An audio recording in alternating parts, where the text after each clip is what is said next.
It has been too long since we have heard that theme grace our channel. What's going on, everyone? Welcome, Arvanauts. Welcome, everybody, to a Saturday night stream. It is August 22nd, 2026, right around 8:30 p.m. Eastern, just before it, 8:29 p.m. Eastern. And it is my great pleasure to welcome everybody one more time back to the world of Expedition from the Mysterious Peaks. It is day 47 of Expedition from the Mysterious Peaks. We have got a lot going on to go through. We've got a lot to talk about regarding this crazy campaign that we are back into. Very happy to have these folks back. We did a double session last time, which was during ArvCon, and now we are here in August. We were not able to play in June or July because of travel and a variety of other things, and so it is good to be able to get back on the wagon and get back into playing. I am very excited to do that. Before we get there, though, just a couple of reminders about ways to support the channel. If you have not already done so, please follow the channel. Please check out our YouTube with !ArvTube. Thank you to everyone who has been subscribing over there. That has really been helping out. We have had some definite boosts in subscriber numbers. It's free for you to do that, but it really does help us out. You get early access to content and things like that. So please do join us over on the YouTube, and thank you for those who have done so already. Discord is !ArvCord. You can hang out with the Arvanauts in between streams, and Blue Sky is !ArvSky. Please follow me over there as well. I'm heading towards 1,300 followers there, which I'm pretty sure would break my record of what I had on Twitter, and with way more engagement than I've ever had on Twitter. So it was very good that I was able to get the hell out of the Twitter morass. So please support me over there as well. Website for this, arvanelloron.com. Financially, !ArvShop. That's the merchandise area. You can get stuff relating to various campaigns. Cool swag for you, which also supports the channel. The Patreon is !ArvTreon. Hoping to make a couple of adjustments to that if we can over the next couple of weeks. But you can get cool stuff there for yourself and cool stuff for the channel as well. Also, subs. If you can sub to the channel, that gives you those custom sub badges and emotes to use here, there, and everywhere across Twitch, and also gives you inspirations to help our tabletop players if you support at a high enough level. Same thing with the Patreon for that as well. On the publishing front, !Icarus, my graphic novel from Athos Arts, !Library. That's my Tales and Tomes, The Forbidden Library, my 5e adventure and sourcebook from Alligator Alley Entertainment, and !Greyshade is my Greyshade IP. Greyshade, Renegade, Heretic, the Grey Assassin trilogy available at that link. You can also get the audiobooks of Greyshade, Renegade, and Heretic at that link, and you can get the tabletop role-playing game. You can pre-order that also at that link, again with !Greyshade. And again, as I said, don't forget about !Icarus, my graphic novel, or !Library, my Tales and Tomes from the Forbidden Library, my 5e adventure and sourcebook. And last but certainly not least, !BLM, Black Lives Matter, important to affirm and assert the significance and importance of Black lives. !Help Now, the World Health Organization page on suicide prevention. Important to reach out to others when you need help and reach out to others when they need help as well. And !Ukraine, UKRAINE, to help the people of Ukraine as they fight back against an illegal and illegitimate war with bravery and courage. And we send the message we'll do so for others in that situation in the future. Continued love as well to the people of Minnesota, specifically Minneapolis, the people of Biddeford, Maine, people of Memphis, Tennessee, the people of Newark, New Jersey, all those who are continuing to battle against federal occupation and invasion and making a real difference. In doing so, we see you, we love you. Please keep it up. It does make a big difference. Quick schedule note, we've got this going on today. We will be off Sunday and Monday. We will be back Tuesday with the Gamebook illustration stream of the month as we get back into that. Tari Toons will be there to illustrate Car Wars Fuels Gold as chat makes the decisions. That's going to be a good time.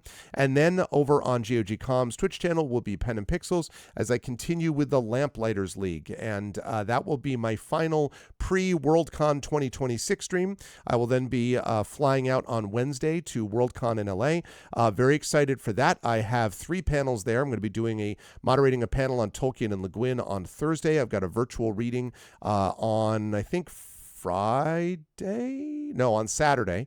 And I have a panel going on Friday about populating fantasy worlds. And then I have, of course, the big D&D event, a first for WorldCon, first ever live actual play tabletop event in front of an audience. That'll be happening Friday. Very excited for that. And then Saturday, that virtual reading. And then Sunday, one more panel on collaborative storytelling around tabletop play. Not that, I mean, who these days plays tabletop games. I mean, really. I am very excited, obviously, for that. That's going to be a good time. And then we'll be coming back here. And my daughter is going to be with me, by the way, if anyone wants to meet little Arvin is out there. Then I'll be coming back here, and we'll have one set of streams on Tuesday before I move into the fall semester. We get to Labor Day weekend and then fall. I'm going to be very busy fall ahead with hopefully some very big news on the publishing and other fronts and channel fronts too. So very excited for all that. But right now the time has come for us to bring back the crew of Expedition. I'm very excited for that. And I am going to unmute myself and apologize to anyone that I interrupted because I couldn't hear them. And then I'm going to unmute them.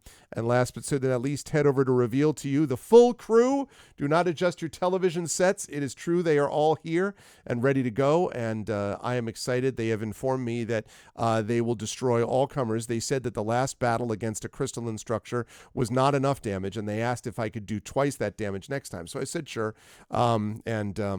This is totally a conversation that happened. I'm kidding. Having said all that, it is great to see all of these lovely people here, and I will begin with the person at the top left of the screen, who is the person that I saw least recently, because I've seen these other folks in other contexts. But it is good to see you, Rhiannon. How are you? Rhiannon Held, welcome. How's everything with you and all that, and who are you playing this evening? Things have gone well. I did my first major speed jigsaw puzzling event last weekend. Really? All right. Did you win? And I made it out of the preliminaries into the finals. Wow. I did not expect to place for a trophy in the finals, and in fact, I did not. But I was pretty psyched. That was my goal, was to make it into the finals. That's awesome. Why has this not been Twitch streamed? I'm sorry. Like a speed puzzle. That's awesome. Actually, I am probably not logged in, but I can drop a link in the somewhere because it was live streamed on YouTube. Oh yeah, let's go. I would totally watch that. I'm not even joking. They have to have sports commentators and everything. And Rhiannon, you're difficult play. They do. Somewhere that's been streamed on Twitch. That's really cool, though. Oh, congratulations. That's awesome. That's awesome. Yeah. And then I was also going to explain that my shirt does have something. This must be a mocktail. That cat looks a little young to be having a real cocktail. It's my summer shirt. That is about as summery as a shirt gets. I love it.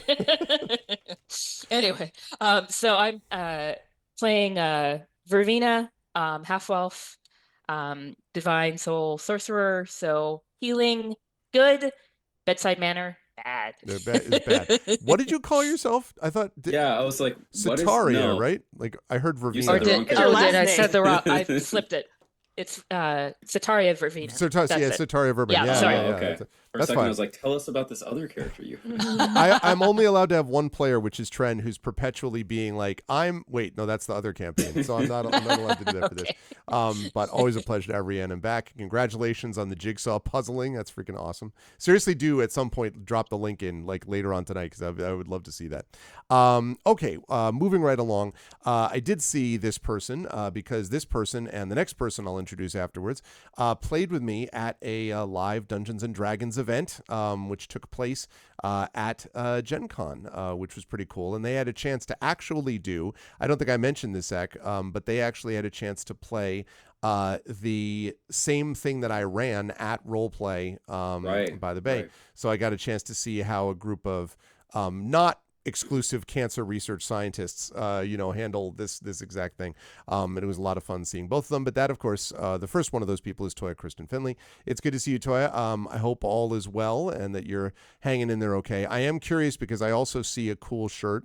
Can you describe this cool shirt and then tell us who you're playing tonight? Yes, I also have a summary shirt, except I have corgis on it. Are those surfboarding corgis? There's a surfboarding corgi. There's a corgi in an inner tube. They're all in a pool. Outstanding. There's a corgi with a butt, popping out. There's a corgi with sunglasses. Corgi with I love it. All sorts. There's also a kitten that is riding on an inflatable corgi. I think that's fine or troubling. I don't know. I'm going to assume it's fine. Let me see if I can. Maybe. Right here. See it? I think, yeah. No. You see it? No, sorry. Wrong. With a pool now you've disappeared into the void. Okay. Just trust me, it's there. Okay. Anyway. I trust you. I did find it very amusing when you said, I saw this person at Gen Con, both LaShawn and I unmuted at the same time. Well, I was gonna say, like, both of you in a row. So Yeah. yeah. But yes, I will be playing Nals Darkly, also known as Nalik. She is a human bard. And by the way, Toya, on the workshop thing, we'll have a chance to have you talk about that at the end as well. Once we get mods in here, we'll get that added, and I will add it if I have to, but towards the end. But I'm letting you know I have not forgotten about that. I appreciate that. Always a pleasure to have Toya with us. And yes, the other person who I saw who played with us, stepping in for Brandon O'Brien, who's not able to come, was LaShawn M. Wanick, who I first met at the Writers' Symposium, so very appropriate. But it's good to see you, LaShawn. And now, LaShawn, I had a head fake because I thought that LaShawn had a logo on her baseball cap, which she did not have. And so there we go. Do you have some cool summary shirt that you want to tell us about, LaShawn, or not so much, for you? And also, who are you playing tonight? Well, yeah, I'm not really, I don't have anything on my hat, but I do happen to be wearing a Viable Paradise t-shirt. Nice. There you go. And so there we go. Yeah, so I work at Viable Paradise, which is a writer's workshop that takes place on Martha's Vineyard every October. And we bring in 24 students and basically cram their heads full of writing knowledge. And I speak as someone who graduated from the Bible Paradise workshop. So we've had a lot of people graduate and do amazing things. Yeah. So I think we've already gotten our class for this year, but usually applications open up every first of the year for the following year. So feel free to apply and send us your work, and maybe I'll see you on the island. On the island, yes. Very cool Yes. stuff. Good stuff out of Viable Paradise. Yep. And so tonight I'll be playing Raven Galliner. Yeah, Gallinar. It's been a while actually since we've done this, so I have to get my head back into her. But yes, she is an Lorendi, who is she's dealing with a lot of stuff, but also she manages to hold her own. So it's been a lot of fun playing her. I am excited to see what she gets up to tonight. I'm sure there'll be nothing problematic about this place at all that could cause any problems for anybody. Always a pleasure to have LaShawn with us. And last but certainly not least, as Zach and I were talking about earlier today, this is for me, it's been I talked about, Shark Week. This has been Zach Week. Of course, for Zach, it's always Zach Week. But Zach and I have seen each other quite a bit this week. I did see Zach at Gen Con as well. But then I've had a chance to see Zach for our vocalists, and I got to see him for our Gloomhaven playthrough.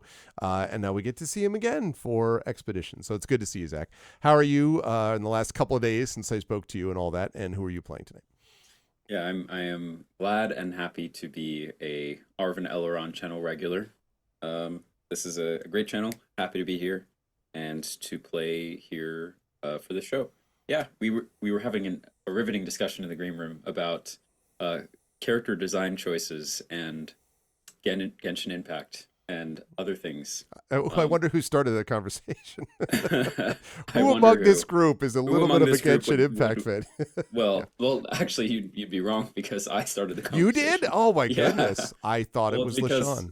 Yeah, no. But anyway, yes, I am here. I had a zinger ready for my intro and I forgot what it was, so I'm just gonna have to go right into my character introduction. And then at a random point during your recap, I'm just going to be like, hey, want to hear something funny? Yes. Also, as you may notice, the hole in the curtains of my window is projecting the sun right onto me. So did notice that. I will, have fun. I'm being targeted by an I was just going to say, it feels like very much like a laser sniper. It was kind of disturbing. Anyway, I am playing Dr. Keldon Jaraxis, a Dendus Cybermancer, who was the only one in the party that dropped to 0 hit points last time. And this is a regular thing that happens. Welcome to the campaign. That is right. It is a constant tanking sort of circumstance. I will say, I'm going to say one other thing to this group, which I already showed Zach before, but I'm showing it to this group because, as we said, the last time I saw these folks, it was ArvCon, and they opened up with the first ever double back-to-back pre-show, and then the next night another one. So I got an envelope the other day from Tiltify, which is the thing that does the charity, like the site where I host all the charity stuff for ArvCon. And in that envelope there was a banner. I don't know if you're going to be able to see it, but it's that blue one. You probably can't see the words well, but it says Lifetime Achievement Award. And the reason is because I got in there a pin that says 7.5K Lifetime Fundraising, another pin that says 10K Lifetime Fundraising, and another pin that says 25K Lifetime fundraising, because we have raised well over $40,000 on Tiltify using that site to benefit the Damon Runyon Cancer Research Foundation. And you folks got that started this year with your ArvCon stuff. So I was very excited about that. And I've been sharing it with people because I feel it's like something I'm very proud of with the community as a community thing. And I think it's very cool that we were able to do that. So I wanted to thank you all again. And that's been put a smile on my face. Completely did not know I was going to get that. And I was like, what is this envelope? And then I was like, oh, sweet. So anyway, it was very cool. So I wanted to share that with these lovely people who helped make it happen. All right. With all that said, let us talk a little bit about what happened in our last session. Let me fire up here. Let's see. What was I using? I was using this, I believe. So let's do that. Okay. So if you have not been following the campaign to this point, I encourage you to go check out the VODs. When you come back, we will no longer be here live, because but you'll be able to watch all the VODs and then you'll see this too. But there's been a lot happening in this campaign. We came together as a group featuring two characters from more traditional fantastic backgrounds. And that ended up being originally Nals Darkly and Fob, played by Cat Rambo. Cat had to step aside, and so we were joined by Rhiannon playing Sataria Verbin, who was sort of transported because of this strange experience of the veil between the worlds becoming thinner and thinner, and thus doing weird things like bringing people across, planes and across time and space and distance to be able to end up in different places. So that Nals and Sataria, who are from the planet and the land of Thalos, know something a little bit about that planet, whereas Raven and Dr. Jaraxxus are two of the spacefaring characters who have found their way here in different ways. In fact, you can see that Jaraxxus is plummeted almost to his death, but fortunately, a levitation platform is totally didn't just lower my standing desk. It was really funny because all of a sudden I just saw your head drop and then the desk slowly falling. Anyway, so they found their way here to the planet of Thalos.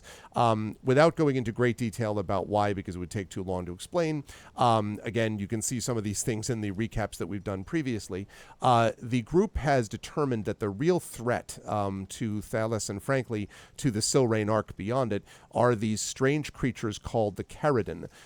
Essentially, the Caridin apparently were a group of creatures that originally intended to be immortal. They were magic-using creatures with scientific knowledge. They used that towards terrible ends, and the result was these strange shadow creatures that ended up causing enormous damage until they were eventually sealed away, basically in their own plane of existence. But the Caridin are essentially immortal, or so it seems, and they have never stopped trying to get back into this plane of existence since that time. And what both Nals and Sataria and now Raven and Jaraxxus have experienced are these creatures breaking through as the veil gets thinner and thinner and being able to influence the minds of those in this plane. It has caused several Primarchs to either lose their minds or actually destroy themselves as a consequence of the Caridin's influence. And there have been a couple of times where the party has run into sort of shadow avatar versions of the Caridin, I guess I would say, which have been plenty terrifying enough. And so they discovered when they went to the Centurion, which was this ship that went down on Thalos that sort of started all this process happening in the first place in some ways. When the when the Centurion landed on the Thalos, the characters manage to go into this ship and discover some information about it, including the idea that they need to figure out some of the power sources, find these power sources so that they can permanently lock the Caridin away forever. So we're not going to have this, whoops, it's almost weakening, the locks are almost free, blah, blah, blah. So to do that, they have had to track down a couple of things. One of them, they know, is the Magitech's forges, which they found in the Centurion, control unit. And they know that that is somewhere in this land of Avasaria. And if we jump over to the map quickly, you will see that the party is now, in fact, in this land of Avasaria, not actually all that far west from where Sataria originally came from, actually. And they're now in this sort of beautiful village verdant landscape with some problems. We'll talk about that. They have to be able to find this thing. And when they actually arrived there and went into the portal, into this place, they found this place that looked all the world for just like a nice sort of peaceful village, which apparently they were told is run by two Primarchs, two sisters that run this village and the land of Avasaria more generally. But there's clearly some trouble in Paradise. They heard some grumbling about it, but nothing specific, until, as they were walking through the marketplace, this market stand, was consumed by a crystalline black hole. And appearing from this crystalline black hole was what is known as, and I'm not joking, it actually is even called this in the campaign, a crystalline horror. Which they then battled. They fought bravely and, in fact, had done a fair bit of damage to it. However, it was still doing a lot of damage back to them. As Jaraxxus already mentioned, Jaraxxus was brought low by this creature. Gmork was hurt by it. And, in fact, just as a quick hit point check, Nulls, I think you did not get hurt. You were 45 out of 45, right? Yes. Still hit points. Sataria, you did get hit by it. 16 out of 26 I had you at. Okay. Raven, you were hit once. 31 out of 41 is what I had you at. I mentioned Gmork was hurt, although is okay, but was hurt. And then Jaraxxus went down to 0, but has now been brought back thanks to Sataria's amazing healing to 24 out of 33 is what I have you at, right? And so just at the very end of our last session, the crystalline horror was destroyed completely by the appearance of the green-cloaked sort of mage guard, if you will, that is known as the Verdant Guard. They showed up, they destroyed them, and basically said, oh, what's going on here? Was the last thing that you heard from them. And so with that, I am going to ask you, I'm going to hand things over to the party, and I'm going to say exactly that, which is that the guards come up having dealt with all of these, issues, and the guards come up, start talking to people, and all of the locals who are still left are all pointing at all of you and like whispering, like, and so the guard come over to face you. Jaraxxus, at this point, I would imagine that you're like sitting up maybe and like a little woozy possibly, but yes. And they come over and the one says, all right, we heard that there was some trouble here and that you were the ones that actually saved the people. We're curious if you could tell us what that means. What happened here? And they sort of say that to all four of you. So Nulls will approach and say, can you help us heal our friend here, and we'll be happy to share. I should be able to do that, I think. And he leans down and he says, which one of you is the most hurt? Because he can see a few of you are hurt. He pointedly does not look in the direction of Gmork, by the way. Gmork was part of it. Yeah, we did bring him into the village. Okay, yes. So he's not looking at Gmork, but he's looking at the four of you. And he says, which one of you is the most hurt? Okay. So he says, he's like, all right then. Well, hold still for just a moment. And he brings his staff. Now, the staff itself has a green-tipped, it looks like a clear crystal that's being held in this kind of mounted in the top of the staff. And the tip of the crystal is green. And as he touches you with it, Jaraxxus, you feel this sort of warmth flow through your body, and you are, in fact, healed to full hit points. And he looks around and he says, all right, is there anyone else?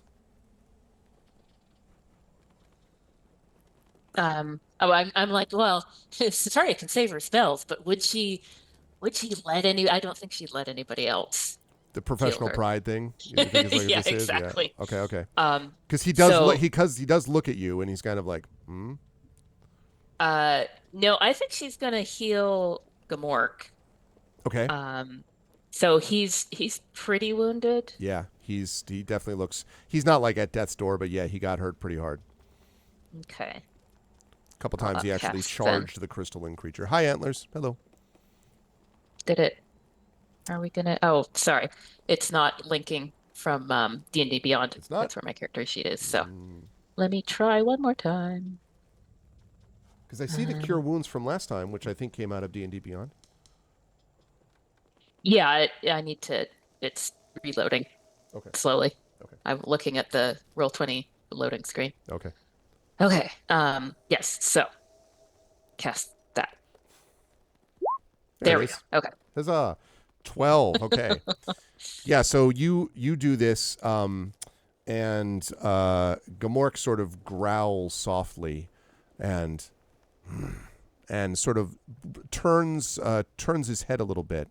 And you can see him take a couple of padding steps towards the Verdant Guard, who looks a little bit like kind of, backs off, like slightly recoils a bit, and then Gamork and kind of growls something at you and then turns away.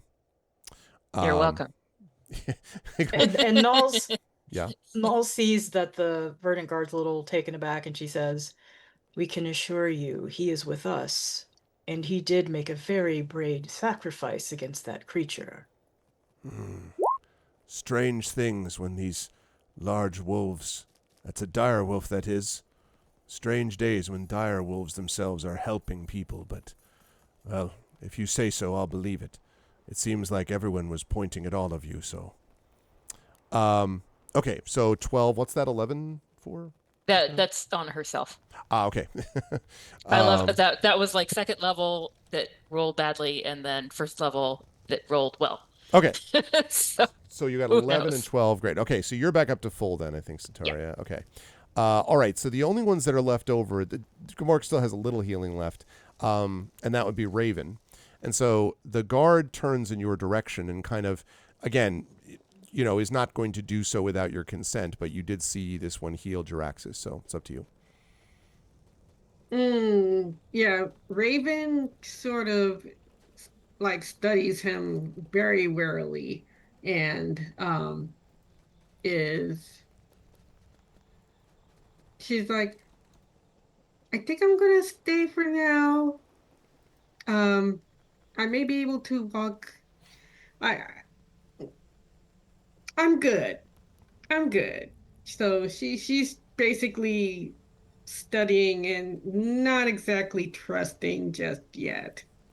He nods. There's- So, okay, yeah, he nods and he says, all right then, very well. And he stands up and he says, so, can you tell us, we've got an investigation to do here, but can you tell us what it is that you saw? And you can see that the other members, there's 3 other guards that are currently like chatting with the locals and who are all like doing the sort of universal sign for, like, describing like the fight and like, and they're sort of, and pointing over at what used to be a stand. You notice that even with the defeat of like this thing, the stand, there's crystal shards everywhere and the stand is just destroyed. Like there's nothing left of it or the person running it. And so the one says, can you tell us exactly what you saw? What happened? This crystalline creature appeared out of nowhere, almost as if it had come from another dimension. You can see the remains of it on the ground.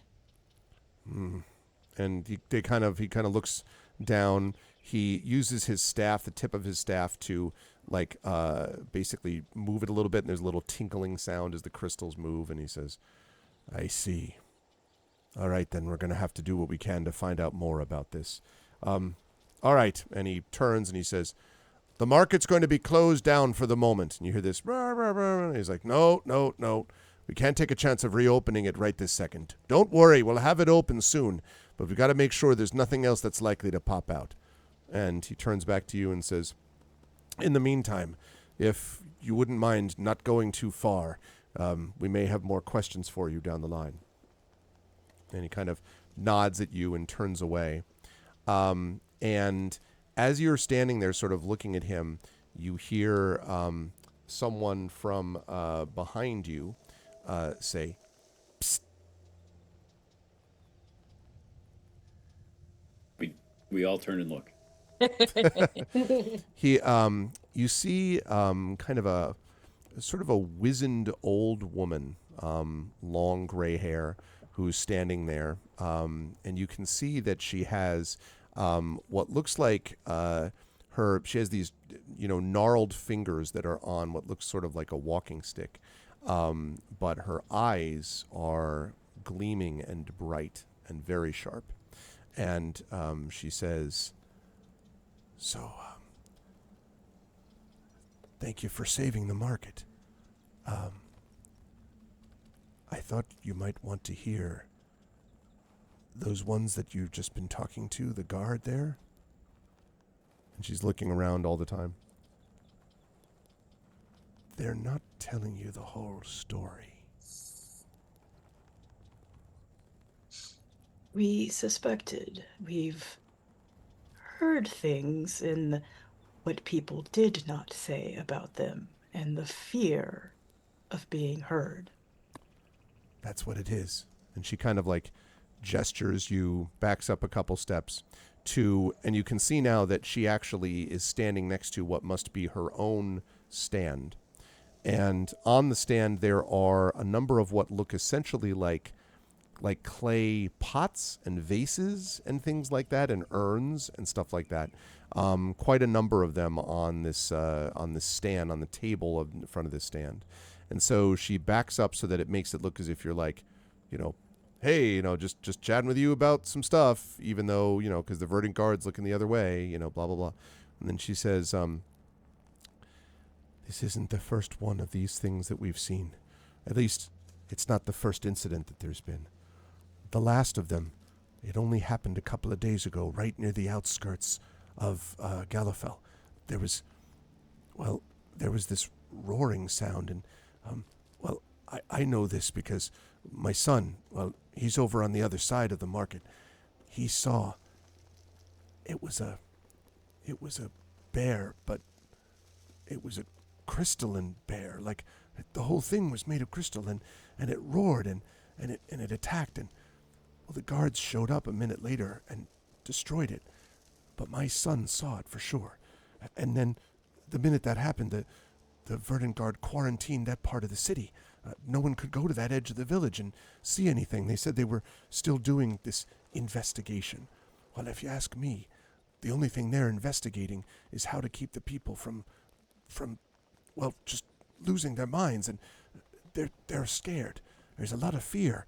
No one knows exactly what's happened, but, look." And she points over there, says, "There's old Jasper. His stand's gone, and so's he. We'll never see him again, and that's for certain. And all they can do is just cordon off more spaces and say that they're working on it. There's something wrong, that's all I know." And she kind of and then she does this sort of exaggerated, pointing at the vases, as if that's what she's doing. Not the most smooth thing you've ever seen in your life, but it probably would work since the Verdant Guard is not really paying attention to you at the moment anyway. So did Jasper speak out about them? Could this be like a punishment of him? No, I don't think so. Jasper normally just tried to keep his head down and didn't want to ever focus any attention on anything but the stuff he was selling, I suppose. No, old Jasper, he just kept to himself mostly. There goes that theory. Draxus looks at this woman and says, does this crystal look like anything that is sold in the town? Does the material look familiar in any way? No, not that I've seen. In fact, there's not really crystal to be found much in our area. I've heard if you go over into the mountains there, there's tons of crystals to be found, but most of us have never been much beyond the bounds of this village. Those of us who do travel, well, we don't spend a lot of time elsewhere. Why would we? This place was always," she kind of looks around, "paradise until recently. That's when everything started to break down. And there's other things. There was a man. His name was Franklin. He lives over to the north side of Galifel. He said his dog turned into a bush, like a shrub, and his dog's gone. I don't know. I thought maybe he was just been too into the sauce, but well, you put it together, something's really strange." And the shards, and Knowles looks down at the ground. When these things started appearing, were the shards cleaned up? Did anybody take pieces of them, test them at all? Oh, I imagine the guard did. They didn't tell anyone about it, though. They just said that they were doing their investigations. But if you were to go back to the edge of the city, I mean, they wouldn't let you in right now, but you can see it from a distance, and, well, there's no sign of any crystal bear. I imagine they won't be able to keep the market closed forever. I don't think they'll have any crystals left here either. They do seem to be taking it somewhere, but I don't know where. Speaking of which, Draxus kind of looks around, and given that we're in the immediate aftermath of this, is it possible for Draxus to look around really quick and see if there are any crystals laying about that the guards have not grabbed? Yes, Yeah, I don't. Knowles was about to ask the same thing. Yeah. I don't think it'll take a perception check or anything. There's plenty of them around. Now, you will probably need to make a check to see if they notice you picking it up or not. Not a super tough check because they're a little occupied at the moment, but yeah. Seems like a Knowles wants to perfect do something opportunity for first. someone to distract. Since we're standing in front of the vases, she wants to turn a vase so that she can see the verdant guard in the vase and see what they're doing. These see are if made they're, of like, clay, watching. though, not shiny. Yeah, Okay. it's a good thought, though. I literally just went, this is not the life of a DM. I'm like, I wonder if the glaze is reflected. No, the glaze is not reflected enough to see the guard. I look at Sitaria and say, "You went to school for magic. Magic can create distractions. And I mean, it's either me or you, because I'm just distracting myself. But what do you have any ideas for distracting the guards?" I mean, I could also go talk to them and ask them technical questions. I mean, it's not my area of expertise, but you learn at school how to. Go ahead. Raven says, "Actually, I can probably distract them just as easily." All right, give it a shot. So Raven goes over and to the guards and says, "You know what? Ow. Ow. I think maybe I was wrong to hold off on not getting healed. I mean, I thought I could basically stand this pain, but actually now I feel like it's getting worse. Can you heal me, please?" And so one of the guards ow. turns towards you. Make a deception check for me, please, Raven. Deception. Oh, interesting. Huh. It didn't. I clicked on the thing and it didn't work. Didn't do the Okay, thing? we'll just roll. That happened with Rhiannon trying to do something too, so I don't know if initially. Okay. But that's a D20, right? Yes, D20, and it would be charisma, I think, but you may have the skill already, in which case it'll Yeah. just... So D20. Oh, well. Well, Plus 3 is 6. 6. So the Oh, yeah. Actually, is there something else? no, God. Yeah, I'm good. So the guard is kind of like, all right, just hang on a moment, all right? We've got some things that we're dealing with here. We'll attend to you. And you realize, Raven, that in the looking at you is sort of looking for pretty much at your companions at the same time, sort of looking past you. So you're kind of like, and he's just sort of looking in this direction. And the old woman becomes very interested again in the vases. Like, oh, well, here. Showing you the glaze. You see, this doesn't reflect anything, guards. Is it, how many guards are we actually having to worry about here? Is 4. it just one? Okay, great. I mean, Sataria, I think Sataria is gonna go help. I don't know if she's gonna be good at helping. Okay. Um, Depends on how you're but helping, I guess. so she's gonna go over to Raven and be like, "I told you I could take care of it, but you always got to do your own thing." And like, is my healing not good enough for you? You saw that At I first, heal. at first Raven stares at her, and then she's like, "Oh, well, oh, I mean, your healing's fine too, but The, and she's casting her as like, and then she's like, look, I just don't like it when you heal me. You got it always you make these weird sounds when you do it. It kind of makes it weird. the guard is like is looking back and forth between the two of you. Go ahead and Satari, I'll have you make a deception check for me, please. Okay. I think you can do this at +2 because of Raven's assistance. Oh, jeez. Yes. So the guard is like, look, just I don't whatever the heal. It doesn't matter who heals who. All right. We'll take care of it. You just give us a moment. All right. Just wait here. The other guard, one of the other guards, has now turned in your general direction. Also, is kind of looking over that way. Oh, so at this point, Raven is realizing that she's looking. So she goes, oh, well, if you're not going to help me, then I'm just going to find another healer. And so she starts hobbling away, but very, very dramatically. Okay. Like hobbling and like kind of moves away from the others. And like she's dragging her leg. It's like, look, this is really hurting me. And I don't. If you guys can do it now, then I'm just gonna find someone who can because this hurts. So a lot of the other she's the people in the market are kind of like starting to like they are sort of noticing you doing this. Okay, while you're walking away, so what I'll say is. She's dramatically dragging her leg behind her. Yeah, I got that. And at Yeah, some totally. point she trips and falls.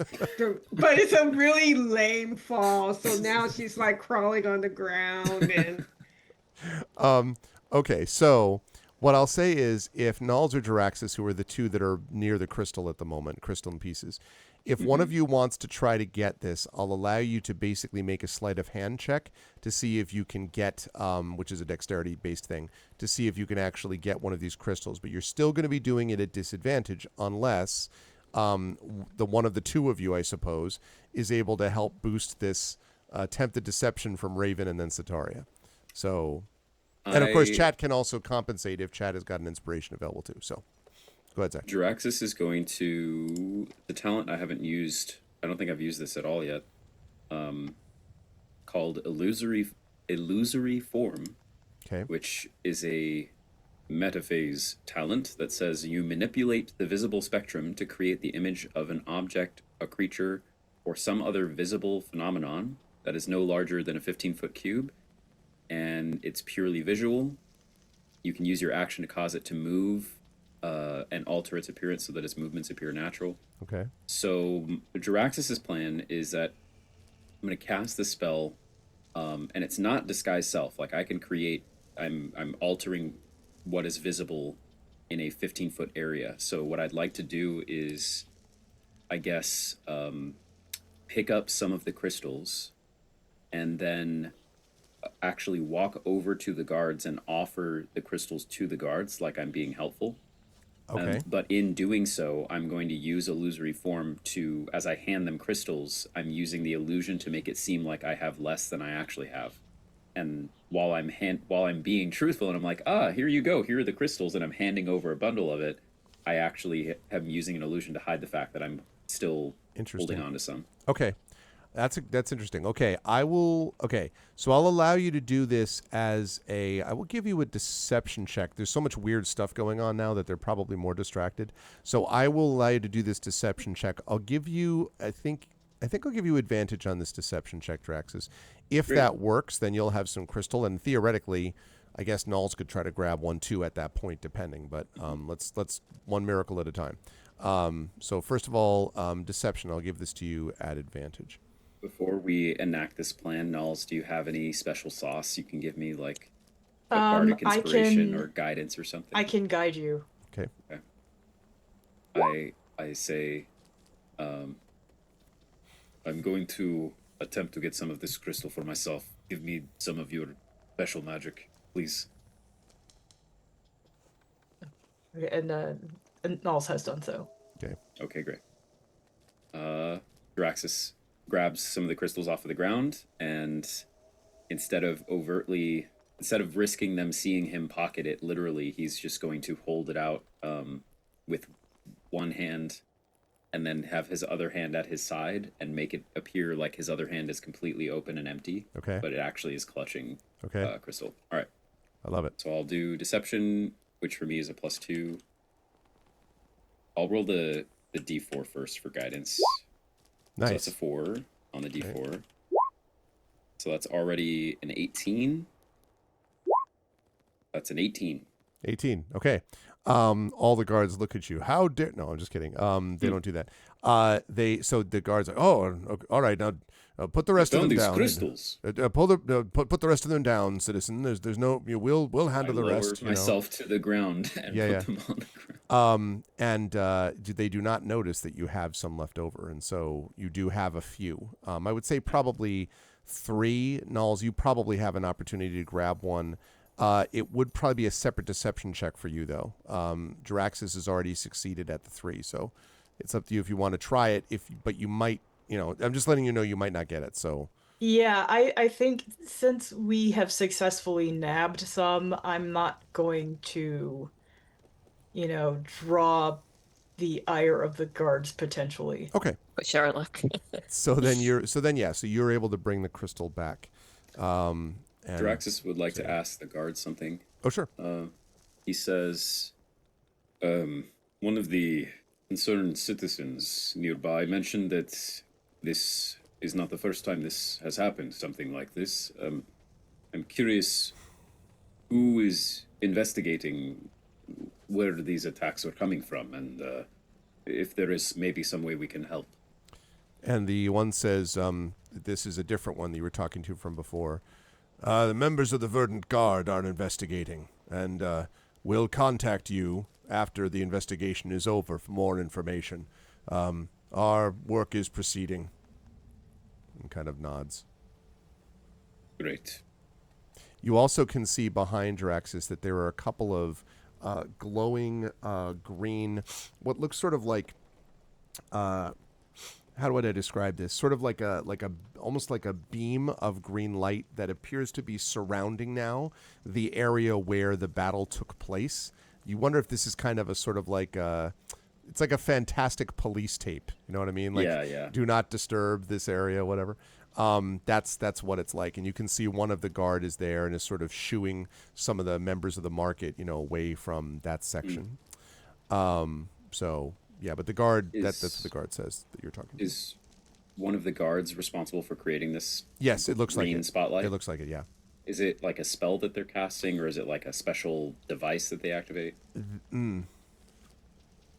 And does the spotlight have like a ceiling, or is it just a green spotlight that goes all the way up to the moon? It's not a spotlight. It's Okay. It's a beam that's going on around Like a green ring almost? that, yeah. You're better able to talk when I blow my nose. 1 second. Okay. Right. It is it's essentially a green line that is essentially surrounding the area in question. So it's like waist high. And it very So, much is yeah. sort of a, when I said police tape, that is actually what I meant. It's this area that's cordoning off that area. So it doesn't shoot up into the sky. It's a beam Okay. that clearly one of the guards created. You can see it's not coming from their staff anymore. So they must have done it and now they're just standing there. But it was Right. obviously made by them because it wasn't there before. And the guards don't look freaked out that it's there. So they must have done it, presumably. Jaraxxus then, as it has been some time since us as players, controllers of these characters have played, Jaraxxus would like to speak to Elsie. Although, is that something only Nalik can do? At the moment, unless Okay. Nalik makes it visible, makes Elsie visible. Jaraxxus walks over to. First, Jaraxxus goes over to Raven, picks her up off the ground, and says, "All right, we got what we needed. You can stop." And then And we walk. Raven looks at him and goes like, ow. I see. Because a lot of it wasn't actually play acting. He says, "Are you actually still hurt, or did you hurt yourself pretending to be hurt?" I honestly don't really Okay, know. we'll resolve this. We walk over to Nalik, and Jaraxxus says, "This is curious, and I wonder if maybe we can do two things. The first, my thought is to ask Elsie or any of you, maybe Sataria and all of you, to analyze these crystals, maybe understand something about this. And then the second thing is that I think during that fight and those crystals hitting me, my memory is, I feel dizzy and woozy, and I'm having trouble remembering what we're doing here and what our goals are. So it would be convenient if our lovely voice companion could remind us what we are. Who am I? What is my name? I'm just kidding. Jaraxxus says, but yes, maybe we find like a quiet area away from the market to take a moment. So Nal's asked the old woman where we can go that would be quiet and where we probably, who knows what the surveillance is like, but someplace where we probably aren't going to be watched. And she says, well, it's not going to be all that easy to find a place that's completely outside of where the guard could see you. They're not spending a lot of time, from what I can tell, looking for people or surveying them, but, well, there's definitely not the same kind of trust there used to be. When the Verdant Guard showed up, we would all feel better about it, and now they just sort of make people nervous. What happened? Well, it's just these things. These incidents, dog turning into a bush and the crystal creatures falling out and blowing up market stands, and every time the guard shows up and just says they're going to investigate, and they cordon off the area, and that's it. They don't give us any information, and, well, it's making people talk and making them nervous. It ain't been the same, really, since Ashero left. If he had still been here, well, maybe there'd be something, but since he's been gone, nothing. And who is Asherol? Oh, he's the leader of the Verdant Guard. Well, he's the leader of the Green Wizards. The Verdant Guard are all taken from all of them. They're called green on account of their cloaks, you see. But Asherol hasn't been seen in weeks, and they won't tell us about that either. They just say, never mind, and then tell us about investigations, and then we have to leave, and, well, I don't know.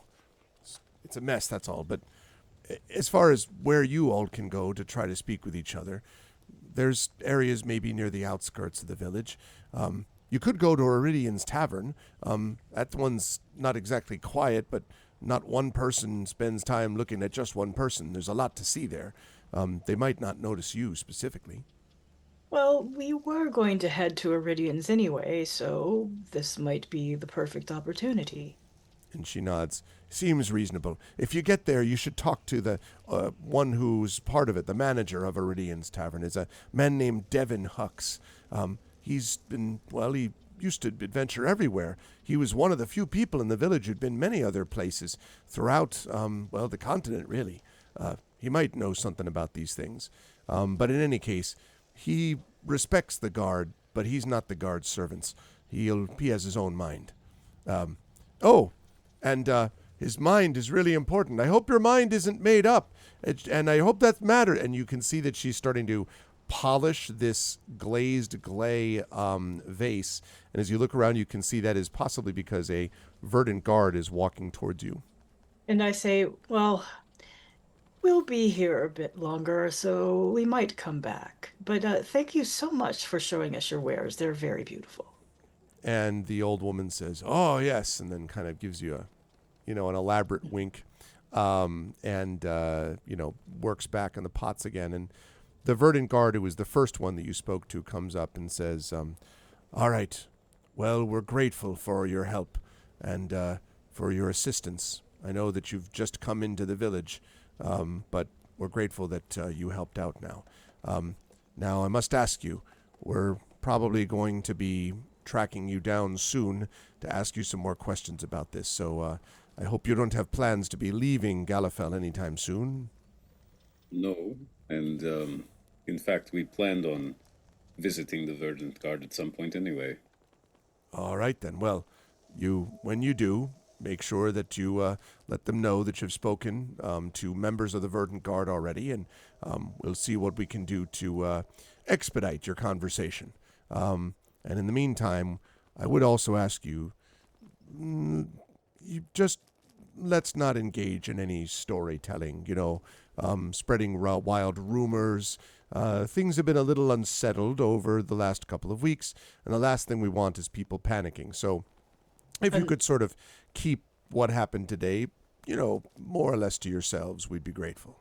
Unsettling. What else has happened beyond what happened here today? Well, That our sounds investigations terrible. aren't complete. When we finish them, believe me, we'll be letting everyone know, and you'll be part of that since you were involved in this incident. But right now, all that we're authorized to say is just, don't go too far. I can also say that the dryer is not finished. That's finished brewing. That's important too. Well, do let us know if we can be of any help, including with the dryer. We'll do what we can, and so we appreciate your assistance. And he sort of bows low and heads off, and he says, "All right, spin cycle next." No, he doesn't say that. Just kidding. I wish my dryer talked to me when it's. I don't say it's ready. Mine does this like ding ding ding ding ding ding, Yeah, like this music theme. Mine goes. Dun, dun, dun, dun, dun, dun, dun, dun, and it holds out a note for like. I gotta figure out if I can program mine so it can do da da da da da da da da da, like do the Final Fantasy victory music or whatever. Oh my goodness. Anyway, all right. So walks away, and for the moment, the four of you are left to your own devices. What do you want to do? Maybe we go to that tavern that was mentioned. Or, sorry, maybe we go to that tavern that was mentioned. This Oh, is the okay, place yeah. where we spent like all of Draxus's money on brunch, right? Is that correct? No, that that was the other one. was No. the Sable Wren. Right. Okay. That was the Sable Wren, not Iridian's Tavern. Yes. Iridian, we Iridian's got this. Tavern is where the Riff Raff hang out, basically. Hmm. Okay. Yeah. Draxus holds up a debt clock and says, Yes. "Remember this insert quest item we received last time that is responsible for our credit in the city?" Then I put it away. Mm-hmm. In the meantime, Raven turns to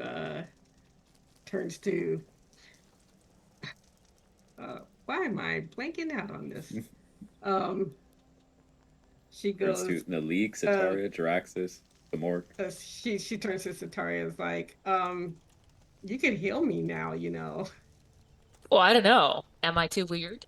You don't know, you might realize make a I was weird doing noise. that just to make a distraction from the guards, which didn't work as well as I thought it would.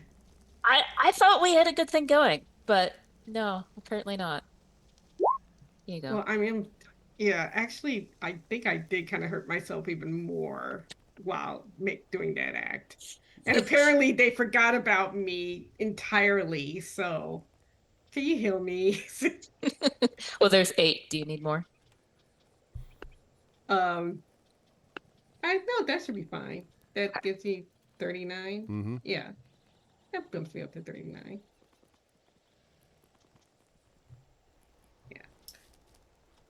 Thank I'm you. kind of enjoying the Sitaria and Raven distraction duo. I think it should become a regular thing now.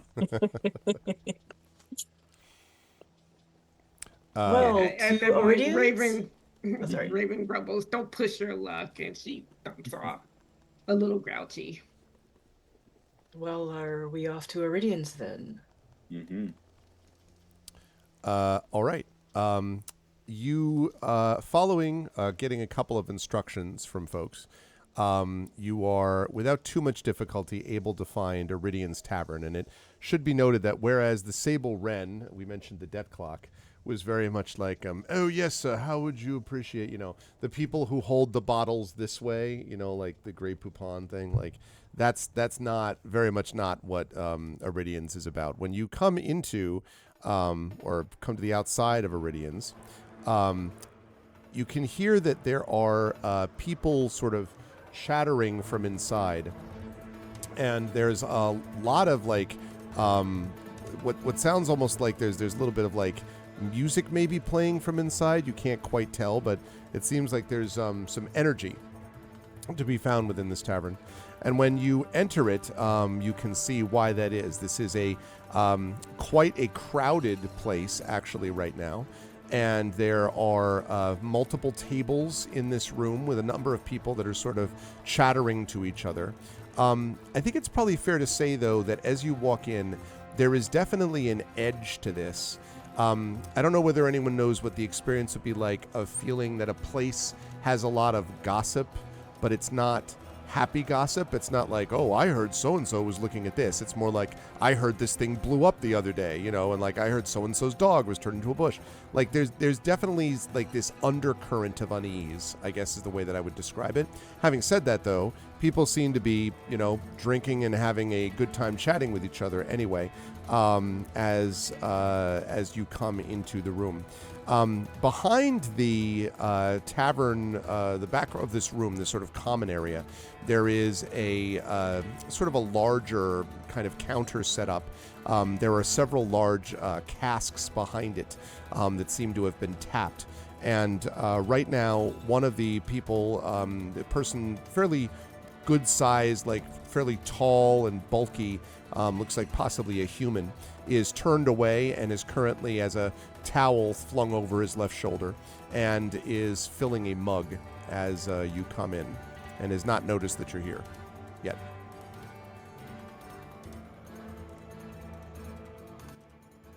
I approach this man Okay. and I say, "Hello, are you Devin Hux?" I am. Just a moment. And he finishes and then takes the mug, and it's a fairly long counter, and he puts it on the side and he says, "Arms up!" And Jaraxxus, you have a second to react before he tosses a mug in your direction, or so it seems. He slides it down the counter, so I'd like you to make a dexterity check for me, please. Excellent. I will do that. And you know what? With my -1, I will succeed. That's a 10. You do get your arms out of the way just in time as the mug goes flying by, and someone catches it at the end of the bar and says, thanks. And Devin says, that's all right. And then he says, okay, now for you, you're cut off. I'll give you some in a minute. You're underage. And then he comes to you and he's like, and as for you, and like each of these people are like, like, right. And he comes to you and he's like, right. So welcome to Iridian's. What can I do for you? Perhaps a drink? And he kind of like tilts his head a bit. You're not too engaged. Don't take this the wrong way. You're not engaged in any illusions, are you? Like making yourself look like something you're not. No. Kind of gestures at the tentacle area of his head. You know. I am from outer space, which is technically true. See, watch. And I just stare at him, and my tentacles, Davy Jones, and move a little bit, and he hears my voice in his mind, and I say, see, hello. And he kind of nods slowly, and he says, Right then, illusory magic. All right, so what drink would you want, sir? And by the way, are the other three of you like coming up like behind Draxus, or are you staying back? Yes, coming back behind your exes. Okay. Yes, Satari and Raven also coming up behind. Yep. Hold on. Okay. Raven, same. Raven hangs back a little bit, but Okay. more just to watch as opposed to be at the bar directly. Okay. So he sort of notes that a few more is like, and perhaps something for your friends too. Right. We tried this at the last place. It didn't go so well, so let's see if it works here.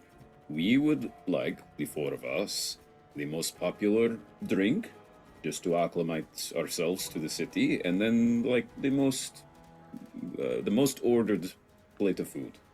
And we want to know the price before you hand it to us. That's a great question. And Yes. he kind of looks and his eyebrows raise a little bit, and he says, "You look like you've been to the Sable Wren first."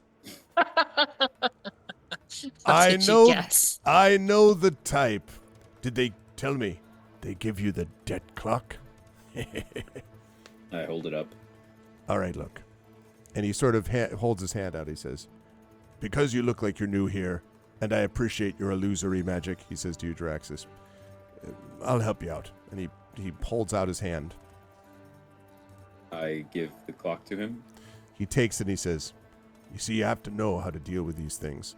And he calmly puts it on the counter. And a few of the patrons, all of these patrons, by the way, look definitely much more rough and ready than the Sable Wren people. They still are clearly villagers, right? But they're very much not, it's a different crowd. And they all sort of look with interest, and you maybe catch one of them slightly smiling. And then he says, Devin says to you, "All right, the key is to be very, very subtle." And then he takes the mug and he fills it with one of the stuff from the cask, holds it over the clock. I put my hand over the clock.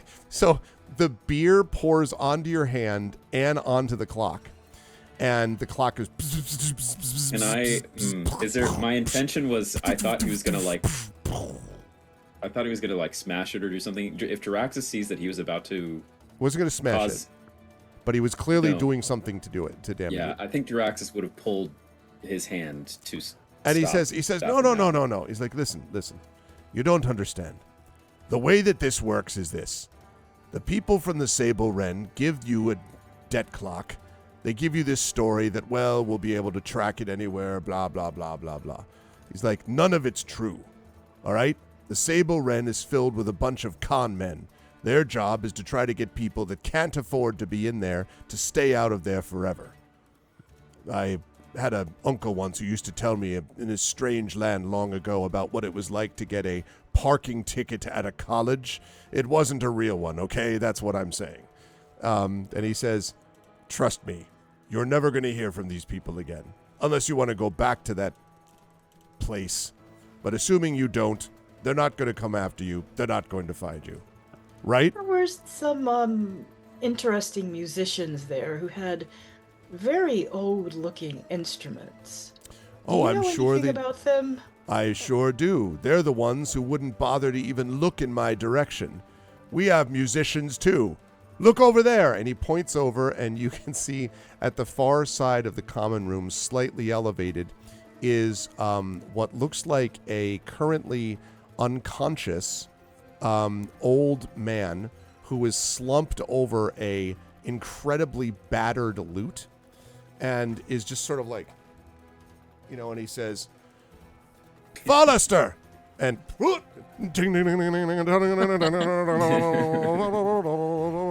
and he's playing these like notes, right? And they're not entirely out of tune, but they're very jangly. Like, it's sort of hard to get a sense if it's out of tune because the whole instrument is like wah, wah, wah, wah, wah, wah, wah, wah, wah, wah, wah, wah, wah, and he's playing that, and a couple people near Foster is like, "It's about time you told him, Devin. He's been asleep for the last 10 minutes. And Foster's like, as he's doing this. And so Devin turns back to you, and he's like, "They may have old instruments, but I've got an old musician. And he claps a couple people on the shoulder. They all smile and nod, and one says, Devin destroyed my debt clock too. They never said anything to me. I only got it because my jackass of a brother gave it to me. And they all sort of laugh. You get the impression that everyone is very laid back here, for whatever that's worth, despite, as I said, this feeling of unease. He says, however, if you want to keep your debt clock and constantly be in hock to these people, well, that's up to you. I'm just telling you, we can get rid of that situation if you like. Who came up with the debt clock anyway? Oh, it was one of their ideas. I think maybe with the town official. I think they thought it was a way to get some extra money. People who would like to see or be seen. Don't take this the wrong way, but the ones who usually get caught are the tourists, the ones from out of town. And we haven't had as many of those tourists lately, so maybe the Sable Wren's feeling a little strained. I'm supposing the tourists aren't coming around because of your crystal visitors. Okay, now I would like an insight check from you, please, Nels, when you ask that question. Okay.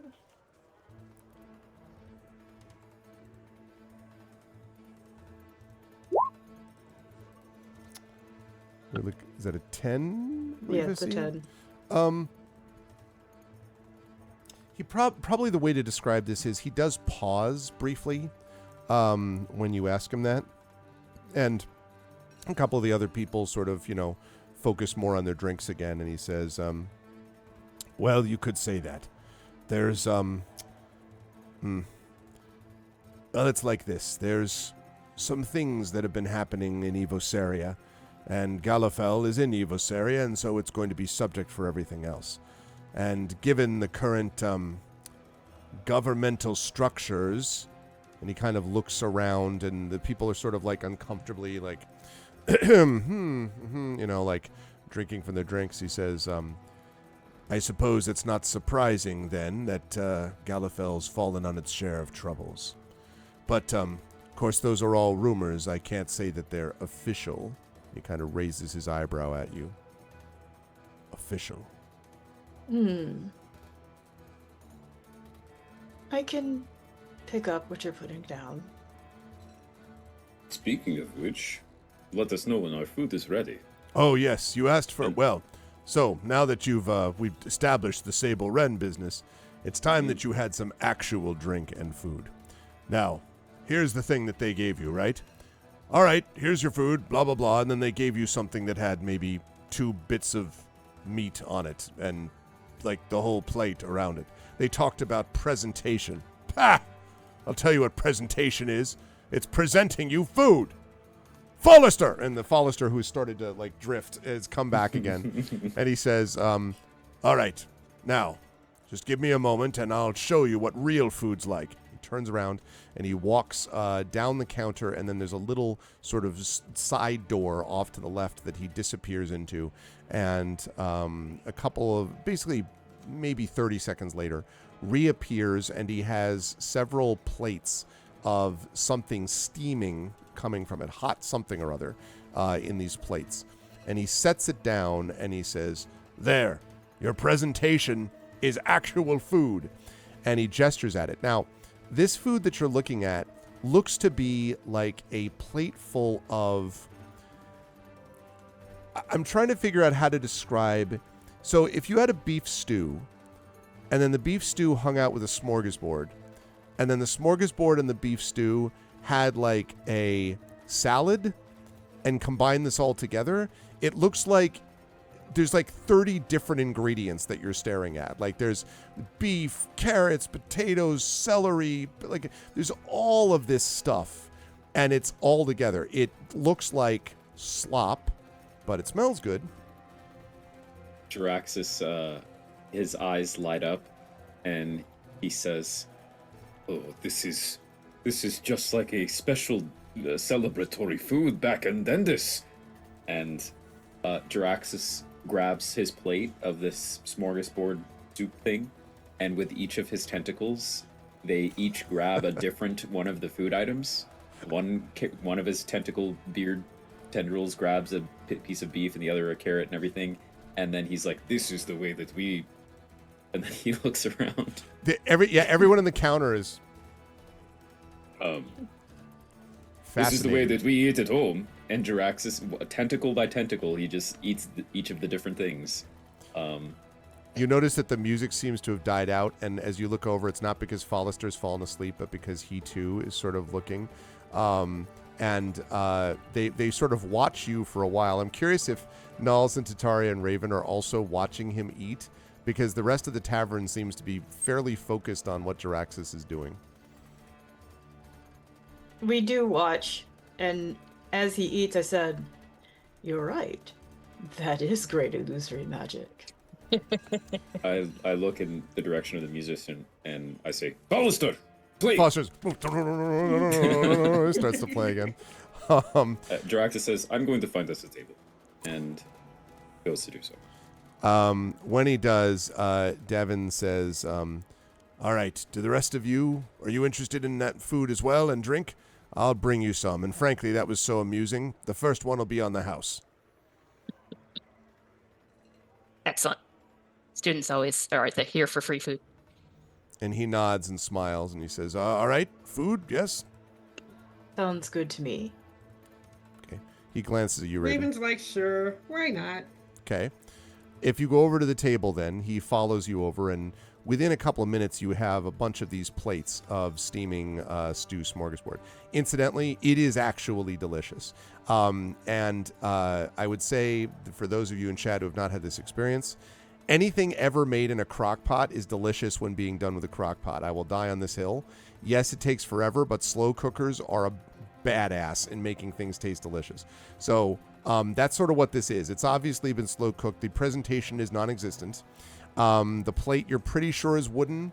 You are not 100% sure how clean the plate is or whatever. Hopefully that grit that you're tasting is not, but it's actually really good. And the drink that he brings over is not what I would describe as the most refined palate stuff. It's a little bit like, you could get a case of this for a couple of bucks type of thing, but it does the job. He puts it down next to you, and he says, all right, well, the whole bit of it will be, let's see, and he kind of sizes you all up. Let's just say a silver piece. I find you all interesting, so I don't have to go overdo it. And he says a silver piece for the whole lot. And he says, so I'm curious why you've come to this place to begin with. I mean, Galifel does have tourists sometimes, but like I said, it's been a while. What brings you to this village? We are hunting down parts to fix a spaceship. A spaceship. That's more of wasn't your kidding. illusion magic, I suppose. Yes. Oh, you guys have chicken too. I could be. And he nods and he says, I see. And you've all just come to fix this spaceship by coming to Galifel? What exactly do you think you're going to find in Galifel for a space shippy, whatever you call it? Well, apparently, maybe something with crystals. And again, go ahead and make that insight check for me, Sataria.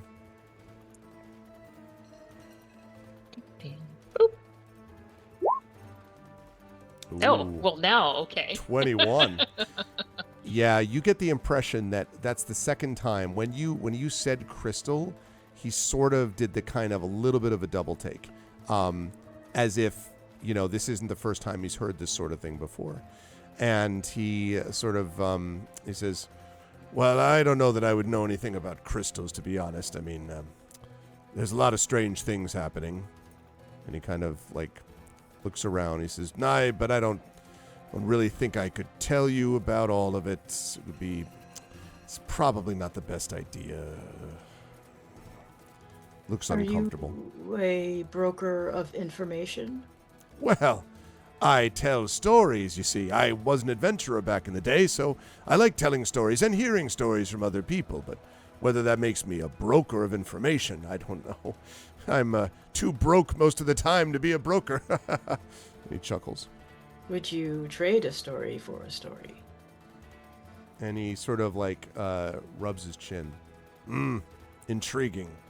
What kind of a story are we talking about?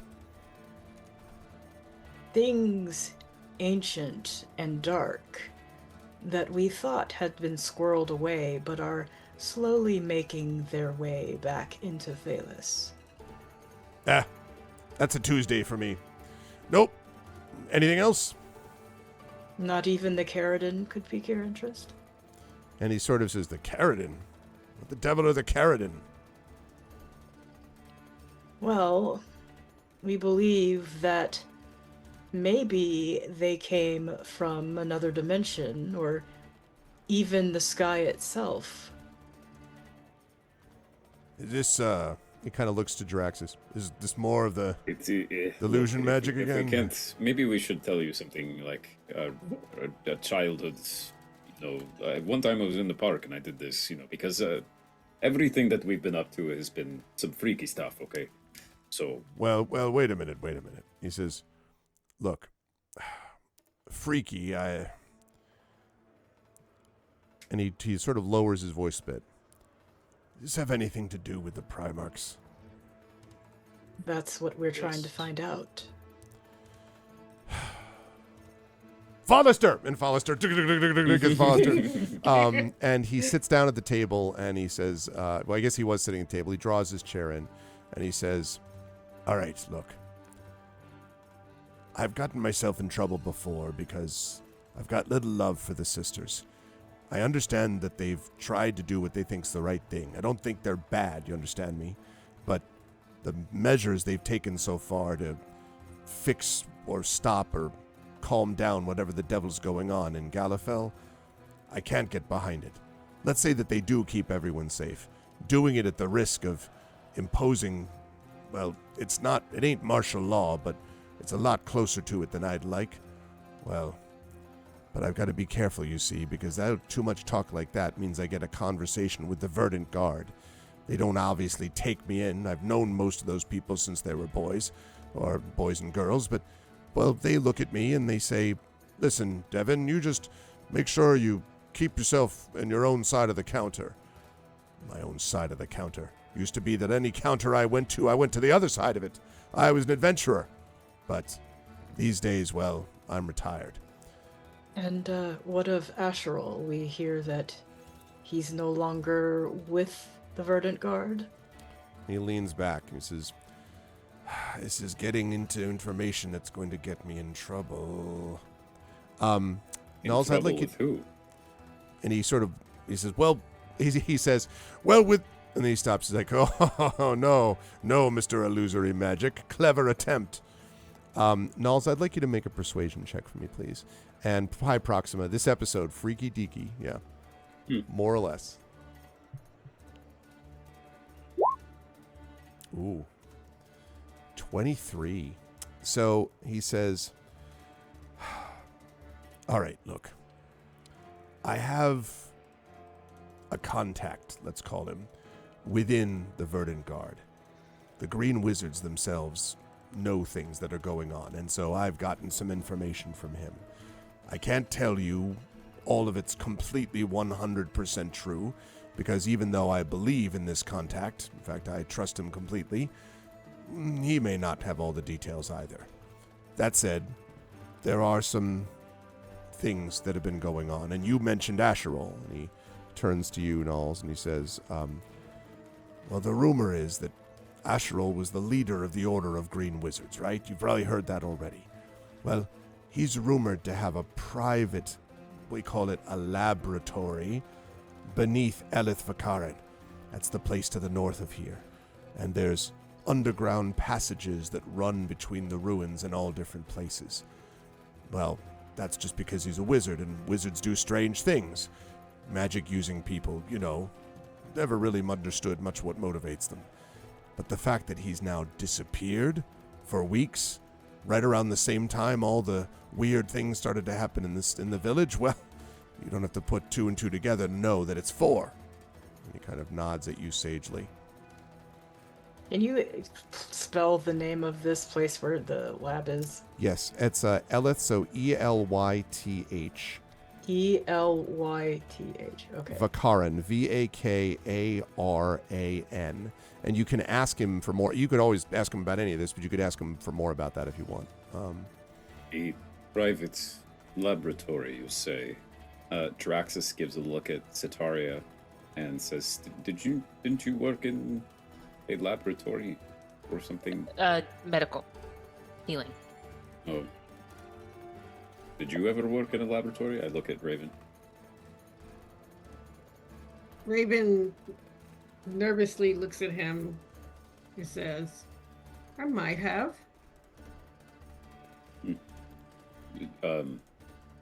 Mr. Hux, do you know what he did in his laboratory? Well, that's of course the question, isn't it? Everyone has speculation, but no one knows for sure. The reality is that, well, all right, it's like this.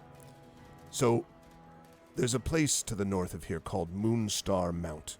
You might have heard of that before. Now, Sataria has absolutely heard of Moonstar Mount before because you know it as a place of...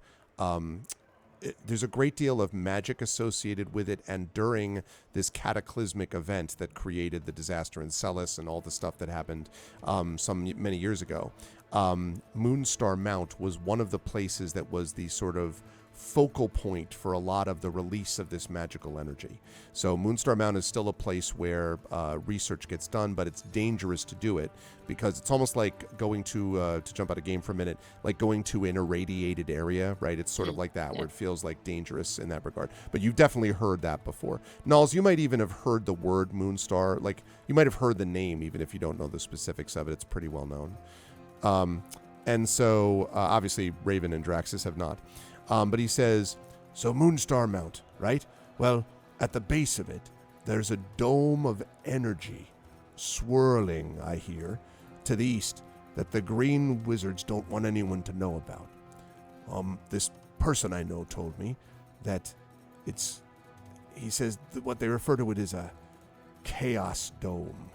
It's been corrupting magic and spreading through the pillars that give some of the life to this place, that provided energy and water and food and all that sort of thing. And, well, there's these stations throughout the realm that are used to sort of help keep Evisaria green. And, well, this chaos dome has been corrupting it, I heard tell. And the deal of it is that corruption somehow is connected to this place, Elyth Vakaran. Now, any of you ever heard of Elyth Vakaran? Kind of looks around. Probably not. Sataria, you might have vaguely heard of that name, but not in anything modern context. And he says, well, it's an ancient elven ruin near the dome's edge. And before the disaster at Celis, before the Empire fell, the ruins, it said, were the site of many dark rituals and twisted experiments. So when the dome emerged, well, it emerged around this structure called Biotrol. Biotrol is this place that, like I said, helps keep Evisaria green and fertile and all. That's when this chaos dome existed. And that's when my friend told me about Asherol, that he had this private laboratory. Well, you put it together. A chaos dome emerges, Asherol vanishes, it's right near Moonstar Mount, there's corruption in the land, and there you have it. And he sort of loudly at this point says, there you have it, conspiracy solved. Forrester! And Forrester is so. Jaraxus is taking notes, and he looks across at everyone else and says, well, looks like we have a heading. Yeah, sounds like a wizard going to the dangerous place. I mean, are we sure we want to go there? It's not got a great reputation. The Chaos Dome? I mean, I guess we gotta look into it. Sounds kind of fun, if you ask me. But There's some other places that we heard about. The Institutions of Natural and Magical Research. Oh, well, for that, you need to talk to the sisters. They're the ones who are in charge of most of the research that gets done, them and Asherol.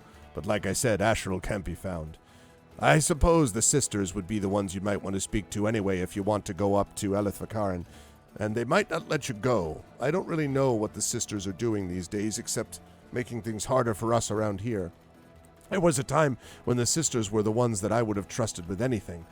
But something's changed. They've gotten paranoid, I suppose. But then again, paranoia seems reasonable when you've got people turning into bushes and crystal things attacking, and, well, it's a strange time, that's for sure. Well, based on what we have seen, I can say they have reason to be paranoid, but they should not be taking that out on their people. And he nods. He's like, the only ones that'll save them will be the adventurers. That's what I say. And if that's what you all are, well, then they have their path. But the sisters are, well, they're kind of micromanagers, you might say. Since you are an adventurer yourself... Retired. Ah, well, I was going to ask if you'd think about making the trek. Oh, well, I'm grateful, but at this point, the truth is Iridian's Tavern takes up all my time. Why, without me, why we wouldn't even be able to keep the music going. Forrester! And he begins to go again. You notice that Forrester basically is like a wind-up doll. It sort of runs down and then runs down and then runs down, but always seems to hit with the last chord, that he left. It picks right back up at the same chord. And he says, and the truth is, I feel like I'm keeping these people's morale up. I mean, the Sable Wren wouldn't have them in, and anywhere else they'd just have the guard telling them to go home and be in their just close the windows and the doors and don't come out until all the danger's passed. Well, that's a good way to get all of Galifel frightened of its own shadow. At least here they can come and laugh and forget some of their troubles, and I can keep their morale up, if you will. Can't do that if I go off, and even worse if I went off and got myself killed. No, I'm afraid my place is here. But I would love to know what happens when you go. Well, when is the last time you went out on a journey of your own? Oh, well, that's probably 6-7 years ago at least. I had one last big adventure, and it was a good one, but and he kind of, his eyes sort of drop, and he says, well, it didn't end the way I hoped it would have. Anyway, adventuring's in my past. You can tell that there's more there somewhere, Nals, but not that he's talking to you about now. Do you have any of your old adventuring gear? Oh, well, I might be able to see. Most of my stuff's in good condition, but, well, it's probably fairly antique. The truth is, if it looks like you, and he kind of looks at you, Jaraxxus, or you, looks at you, Raven, I don't know what you've got on, but it looks you've got better equipment than whatever I could give you. I was, well, a swordsman of some renown, I suppose. I've got my old ancient sword, but that sword would not be of much good to you. For one thing, it's too heavy, and for a second, well, it's not really a good idea to bring it out at the moment. It's inclined to rust, you see.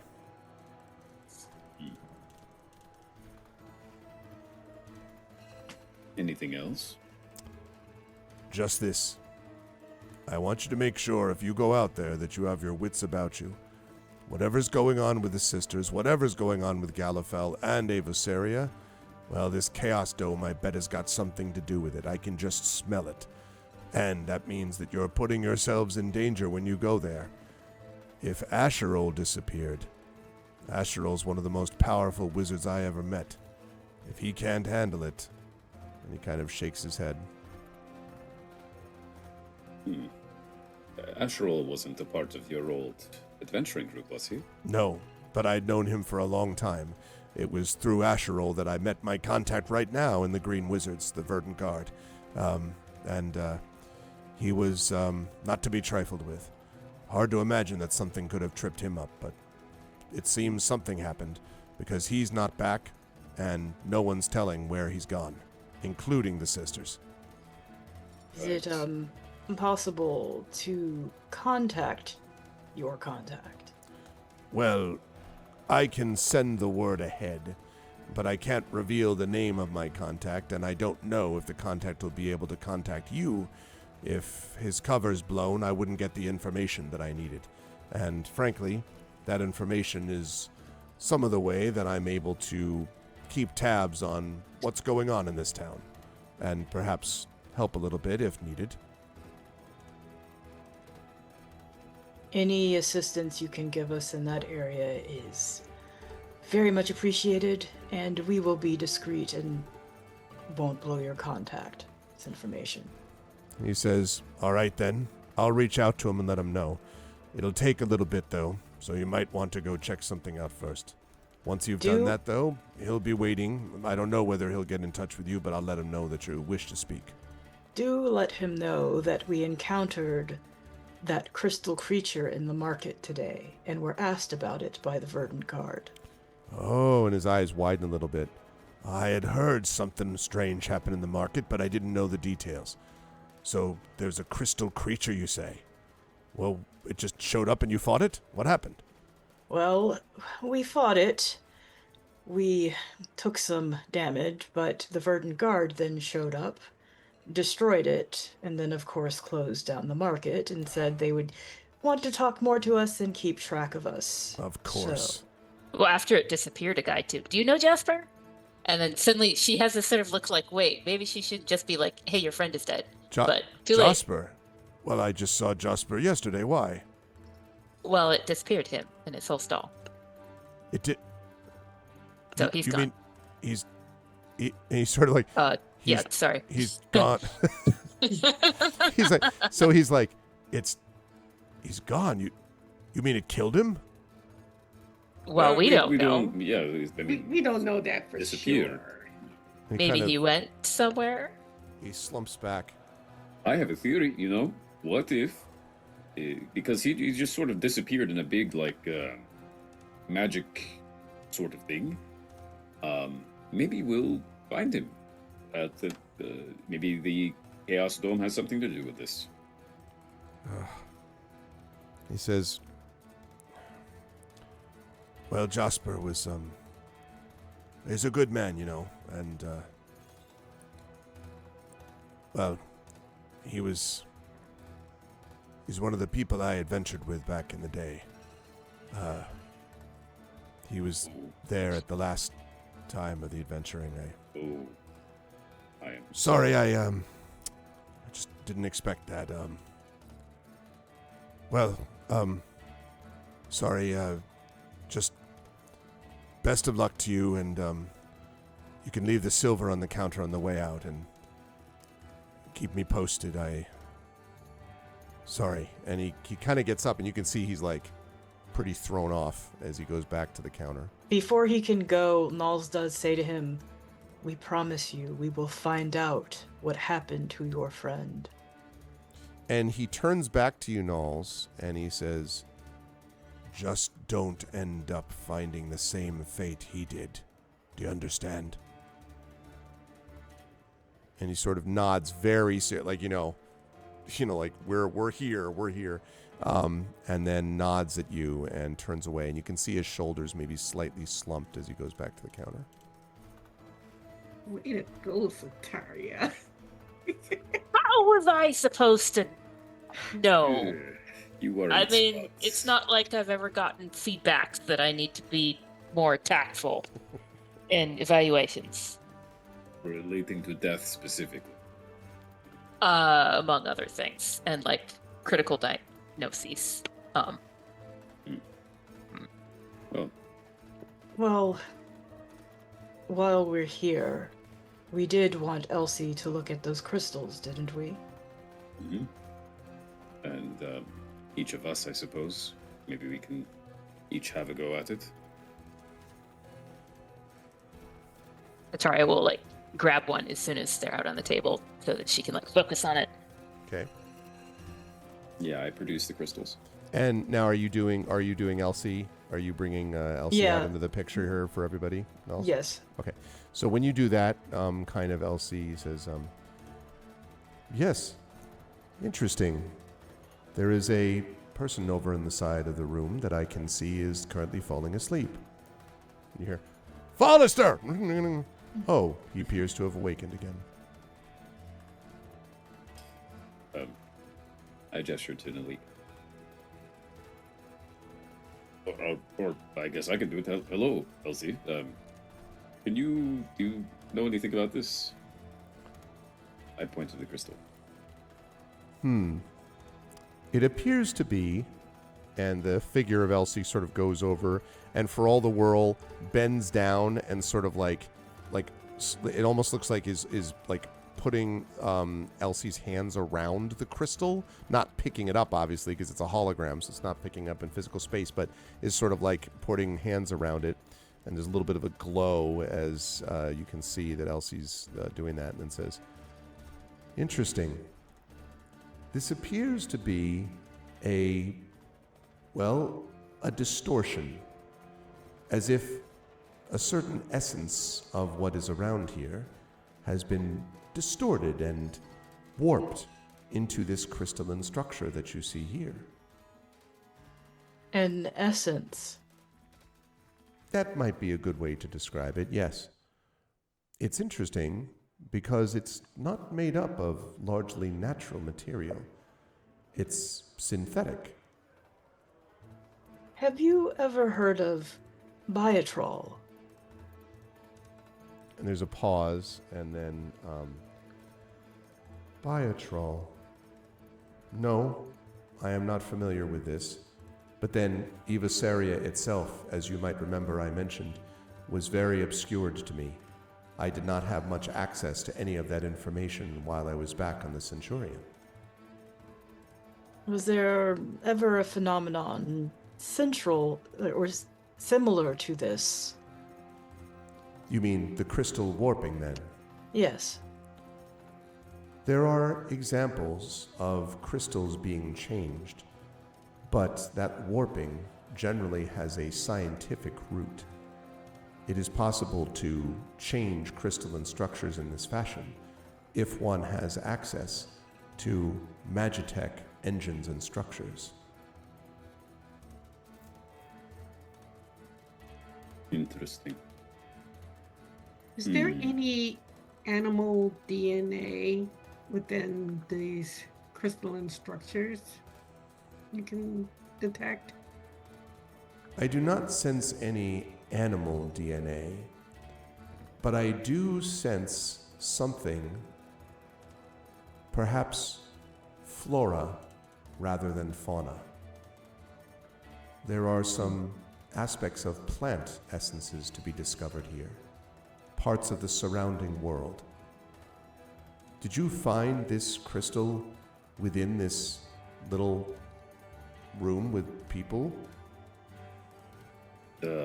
Manifested from a golem creature that appeared out of nowhere in the market a few blocks away.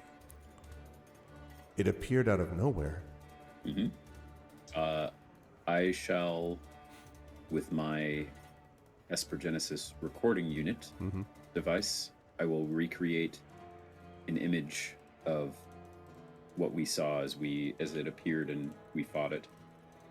The weird, like, displacement of the market stall and Jasper getting, Thanos snapped away. I don't know how. Basically.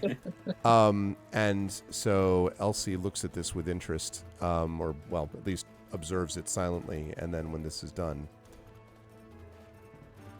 this kind of a creature's immediate appearance comes from two sources. One, I do not fully understand. There is something which is referred to in local lore as summoning magic, but I do not understand it and have no referent place for it within my time on the Centurion. But the other way that I am familiar with it is a transmutation which combines with transportation. Essentially, a creature arrives here from elsewhere. That is not magically done. It is done with technology. This creature is essentially a technological being. But if you're saying that these crystals came from it, then the essence of the world around you is itself technological, not fantastical. Hmm. Would Asheral be involved, I wonder? Who is If, uh, Asherol? There is a group here called the Verdant Guard. They protect this city. The head of the Verdant Guard was a green wizard called Asheral who has disappeared, and we've learned that he has a lab underground in Elith Vakarin. Elith Vakarin. I have heard references to some ancient elven structure on the planet, but I know nothing of it beyond that. This Have you? Asherol of yours has vanished recently? Yes. And we've learned that there is a chaotic energy, a dome, at the base of the Moonstar Mount, which you may have heard of. There are legends, at least in the planetary lore, of this Moonstar Mount. But as far as chaos energy, I don't know what that would be. It is the case, however, that chaotic energy has been associated with creatures you've come into contact with before. This, it is said, is what the Caridin thrive on. Perhaps that is what they mean by Chaos Dome?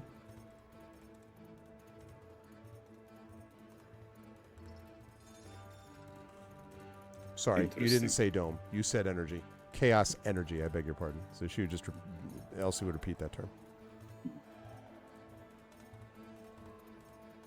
Supposedly, this corrupting energy is also corrupting magic. I don't know what that would look like. Magic itself is unusual and strange to me. It may have a corrupting effect on many things. Thalos, the planet as a whole, seems to be some strange mixture of science and technology I understand, and this magic that I do not. Perhaps it has corrupted more things by twisting them into things like this. And she points at the crystal. I think we'll know more if we set out and begin investigating these places. Do we want to ask the sisters first? Because I Yeah, think they're probably yeah. going to say no, but maybe how they say no tells us something. We need to convince them that it is in their interest to let us do the investigation. They're paranoid and want to keep things quiet. What better way to do that than to let outsiders do it for them? Plus, I want to see these sisters. I'm curious as to what they look like and what are they doing. What Thank are you, these sisters that you refer to? Leaders of this village, apparently. That's all. Ah. I would Going advise crazy like the rest of them, I guess. I would advise caution then. If they are anything like those who have been corrupted by the Caridin, they could become dangerous. Well, hopefully not. We haven't met anyone corrupted yet. Here. Here is the key part of that. Thank you, Elsie, for your analysis. I am pleased to have been of service. Good luck in your next venture, and be careful of this corruption, whatever it may be, since it affects both creatures of this planet and beyond. It could affect all of you, and could theoretically impede my own systems at some point. Noted. Draxus turns to everyone and says, should we,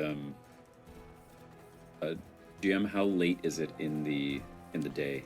Probably early afternoon, I would say. So, not super late. Should we, I have finished my meal and my drink. Shall we go find these sisters and head towards our inevitable exit? Makes sense to me. you also did you want to visit the wizard school? Isn't Sorry. that where we would gain access to the Primarch sisters? I would guess so. I guess this place is run by the Verdant Guard itself. I guess that makes sense. Yes, alright, we're going to the same place then. Theoretically. Also, I wonder if there's a place where like do short rest or something. I just completed one. I mean, I imagine we're sitting here resting at a I was going to say, for an jokes hour, aside, you could probably get a short rest in here if you wanted to. I would think. Okay. What are you using the short rest for, Raven, to basically get back some points, talent points, and so on? Yeah. Okay. Oh, you know what we didn't do? We need to figure out what we're... Did you bring Gomorkin?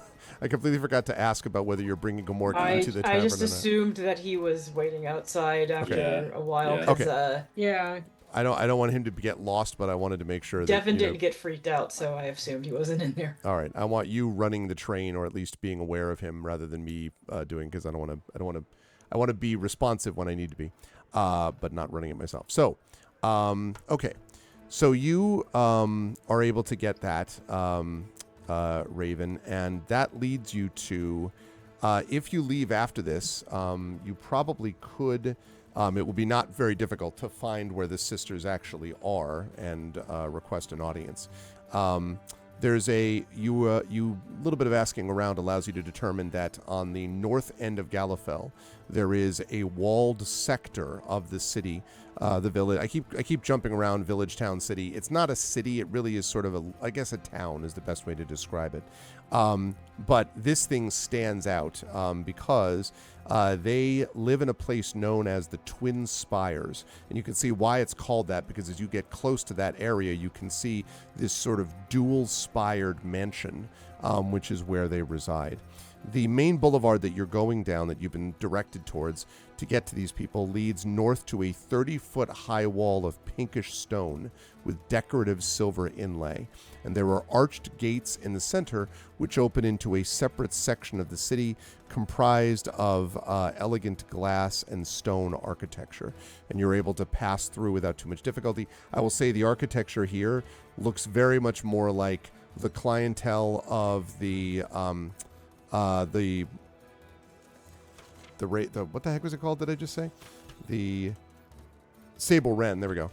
I was like the Verdant Wren. No, the Sable Wren looks very much like that clientele rather than Iridian's Tavern, you would guess.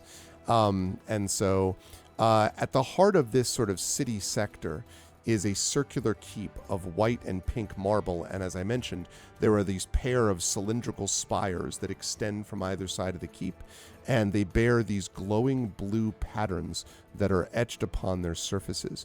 They look a little bit, to Jaraxxus and Raven in particular, like connecting circuitry, and they actually mirror each other between the two spires. In fact, the patterns sort of glow and run along the surface, so like you see it tracing repeatedly, like that, on both spires, simultaneously mirroring each other. And when you sort of are coming up close to look at this, you can see that there are 5 Verdant Guard members who are standing outside the sort of door that leads to this keep.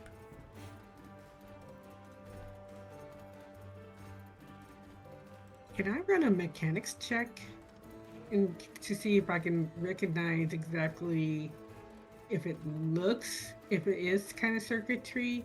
Sure, I think you can do that. Yes. Go ahead and make a mechanics check.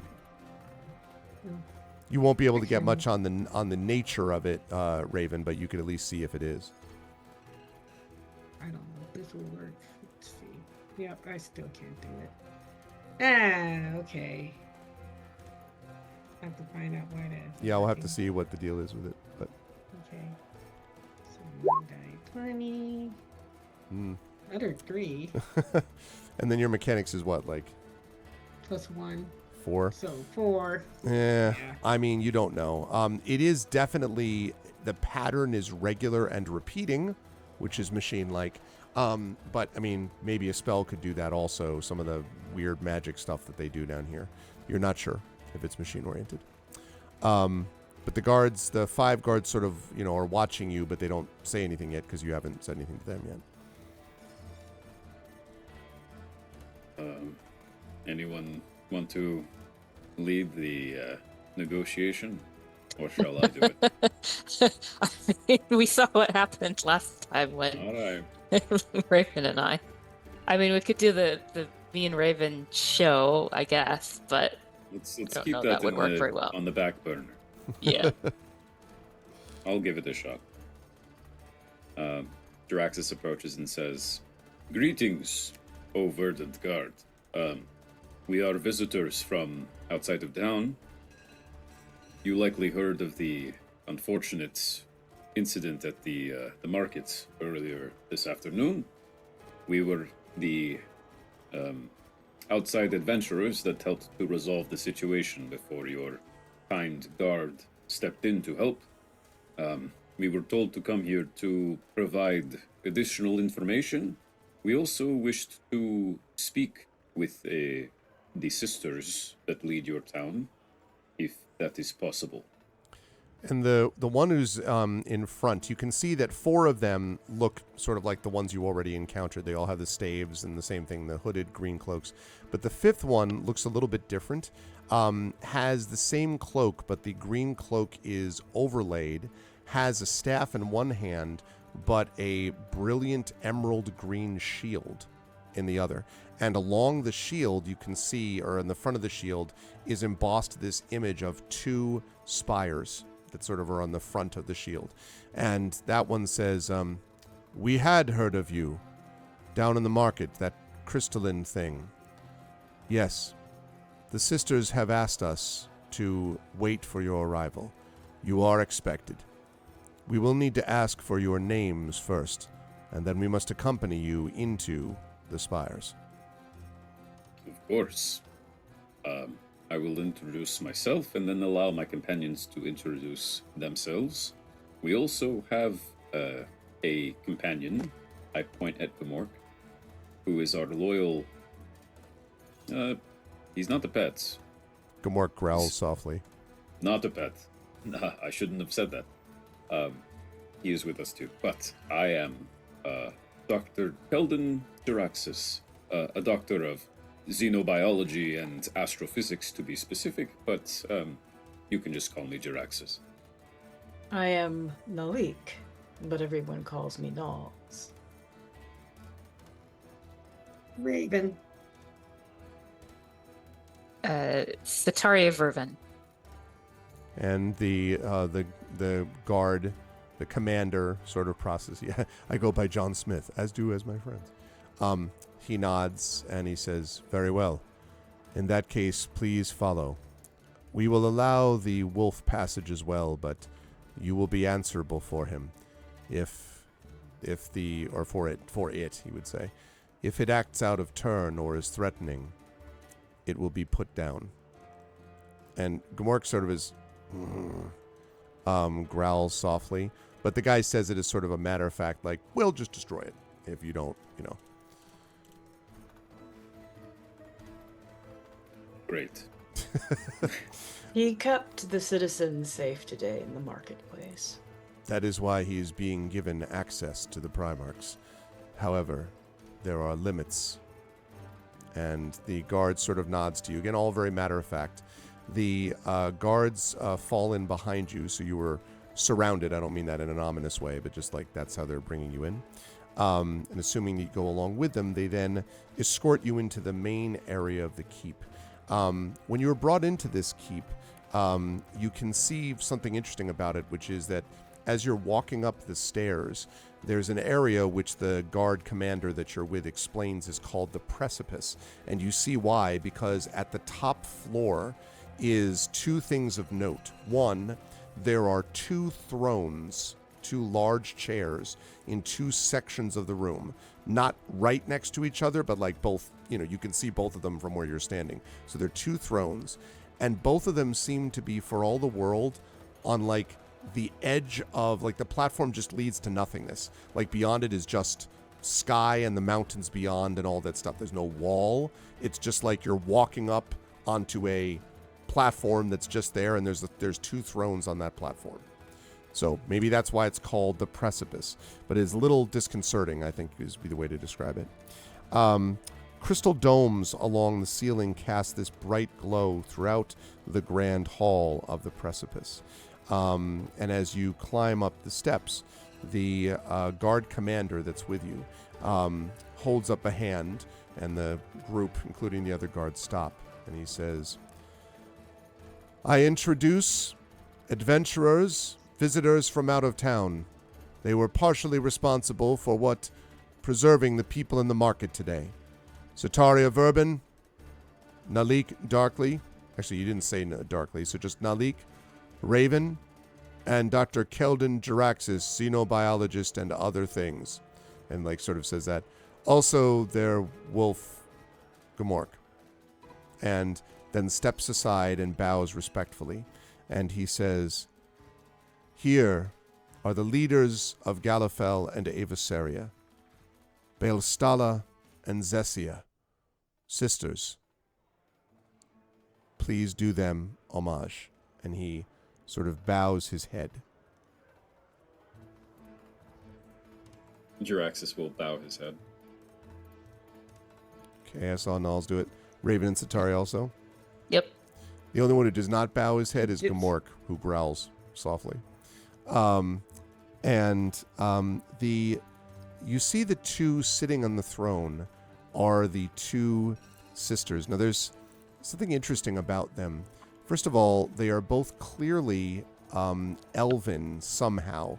You can tell from the shape of the ears, something about the features. There's something that suggests kind of elven heritage at the very least.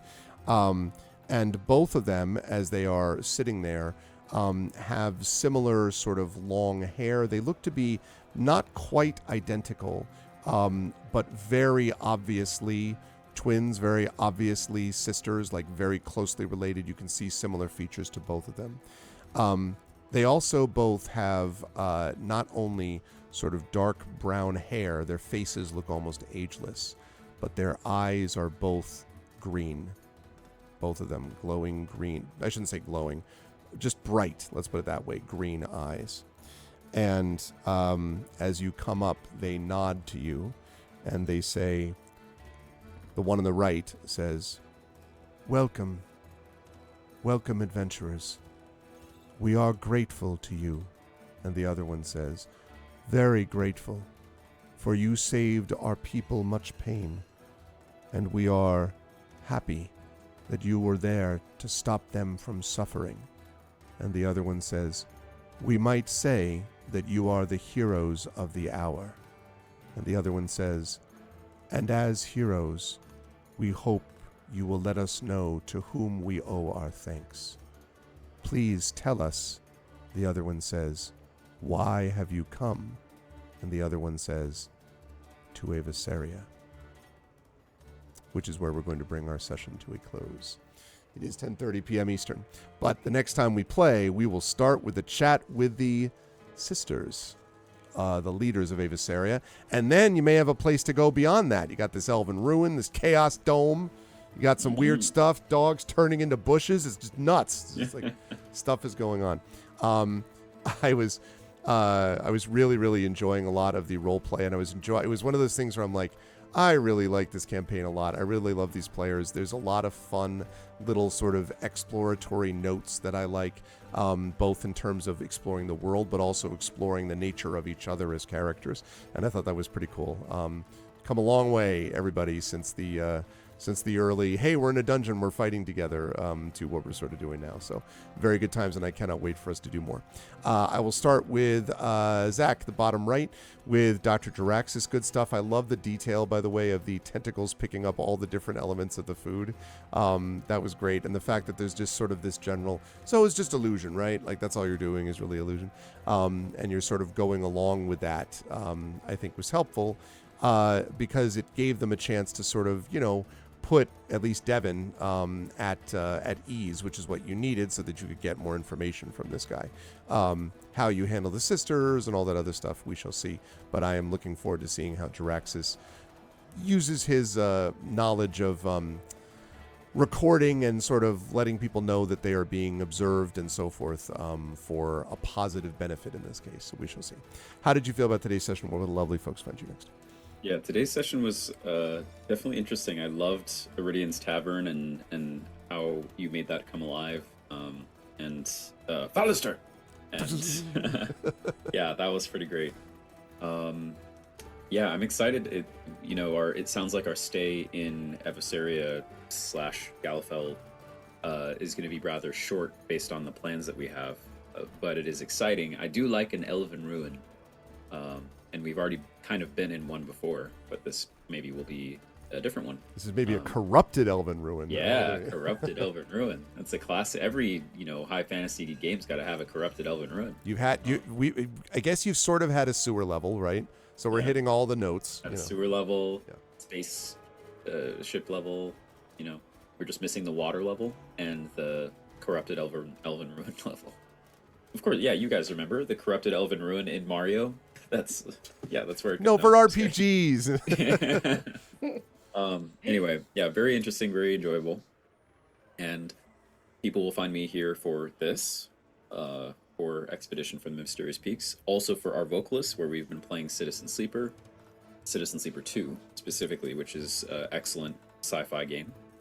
Also for Gloomhaven that Greg and I have been playing.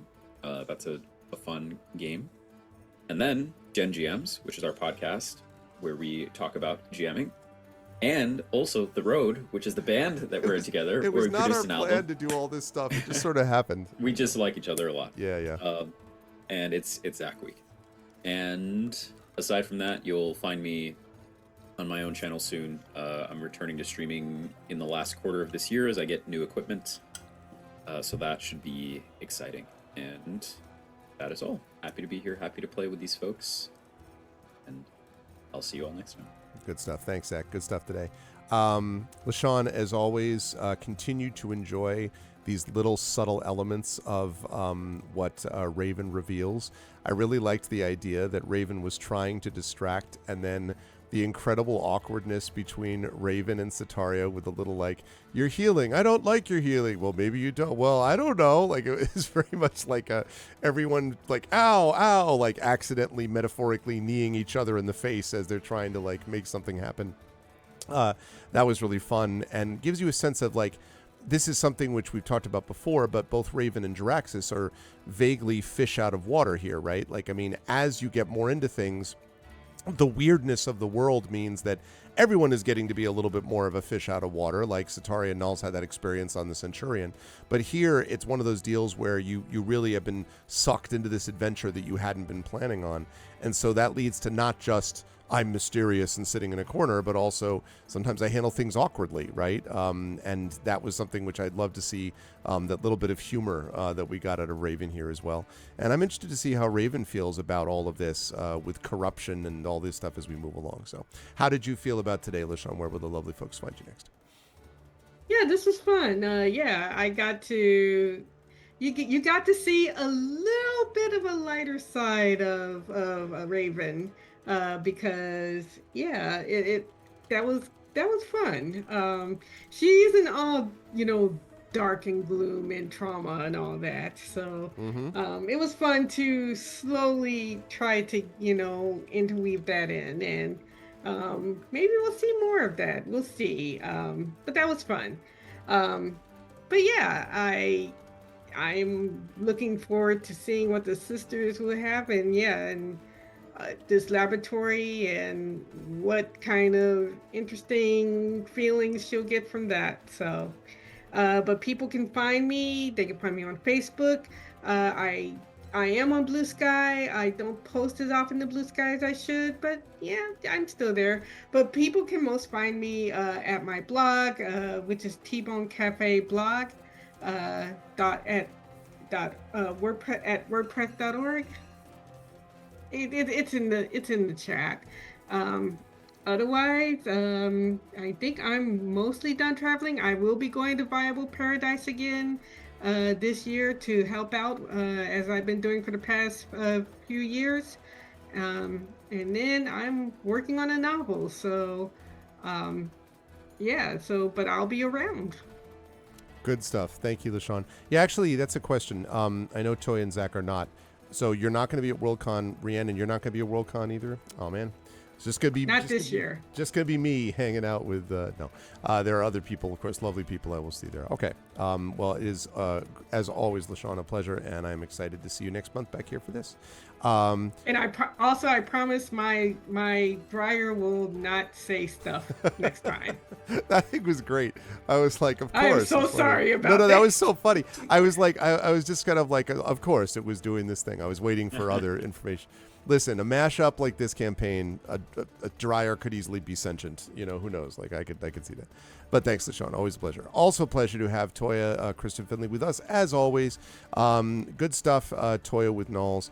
I am interested to see how Knowles is going to address some of this, because you have always demonstrated the ability to think outside the box and to, especially when it comes to understanding people's motivations, like what's getting them to do what they're doing.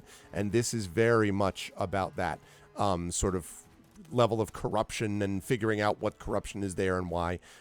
That's something which I think Knowles is kind of interested in terms of what motivates people to do what they do. So I'll be interested to see what happens during this discussion with the sisters and what happens afterwards. How did you feel about today's session? Where will the lovely folks find you next? Yeah, that was a very interesting lore dump that came from Devin. And the thing that I found really interesting is that from the last session, it felt like the Verdant Guard may have had like kind of a malicious motive, and now it seems like, oh, there's just fear and paranoia, which is causing the Primarch sisters to be very, very, very heavy-handed in trying to protect their people. That's not the way to go, and I found that pretty interesting. I also, more than anything that we learned tonight, I am very, very curious to know what happened during Devin's last adventure, because something bad went down. Mm-hmm. And I am very curious to know how it connects to everything else that is going on, and I'm sure that it does. So I know that might be a little bit in the future, us getting that full story. But I am really curious to see how that fits with everything else. I'm not going to be anywhere anytime soon out in con land as far as that is concerned. I'm always lurking on the internet. If you need any editing done, my link is in the chat. I am also working on an interactive fiction. It is a quiet horror that gets less quiet the more that you go. I also have a coffee link in that if you'd like to support me. I am also doing a workshop on giving and receiving feedback. So there are some workshops out there that are about how to edit, how to give feedback, how to edit your own stuff if you can't afford an editor, but there aren't really workshops on how to receive feedback. You know, what feedback do you take from an editor or from a critiquer? What do you do with confusing comments? So if you are interested in that, I should have a sign-up form. I'm going to do it sometime in October. The date is TBD, but if you are interested in that, please do sign up for it, and I will send you an email when I have all of the information. Good stuff. And also, if you can drop a link to that, I know I have it already that you gave it to me, but drop it in the chat, and I'm going to try to add it if I can after the stream or soon thereafter to command. So are you able to do that, Toya? I can put it in the Zoom chat. Okay, that's fine. Yeah. And then I'll try to move it over to the Twitch chat. That way, later on, I can look at the VOD. Lovely. I can go like this. I can copy that, and I can bring it here. I can do that, and kapow! There we go. All right, so I will try to add that. Yes, no problem. I'll try to add that later on, too. Thank you, Toya. And last but certainly not least, as I said, Rhiannon, I was really appreciating two things with Sataria. First of all, the stuff with Raven again, like this, and the fact that then like Sataria took it after was like, well, I guess I wasn't really good. Like the whole thing was awkward. I also really appreciated the, Jasper, like the dead guy. Like basically, and like him just kind of being like, "Oh, I'm sorry," and you're like, "Oh, I mean, yeah, right." It was very, very funny, and the reaction that everyone had, which is just kind of like, "Wow, seriously?" And you're just like, "What?" I mean, I appreciated that very much. It continues to advance this idea of Sataria as a socially awkward, maybe means well, but there's sort of there's a veneer of efficiency that doesn't always allow for social niceties, maybe. That we got with Sataria. And obviously, there's going to be important information coming at the fact that Sataria, who has some elven heritage and also has knowledge of healing magics, and yet has a little bit of a scientific emphasis. When Jaraxxus asked that question about didn't you work in a lab or whatever, and you were like a medical one, but still, there's a scientific element to the magic that you're doing, right? If Nulls is a little more woo, so to speak, Sataria is a little bit more sort of, hardcore on the scientific exploration of magic. So that might work out very well in a setting like this too, in this particular environment with the sisters. But we shall see. How did you feel about tonight, Rhiannon? Where will the lovely folks find you next? A lot of fun. I love the opportunity to show her lack of social skills. And I am also looking forward to the sort of elven ruin because, she doesn't do much with her half-elf heritage, and she doesn't think about it much herself, but I'm curious about that. And also, I'm curious about how she gets along with wizards, being a sorcerer.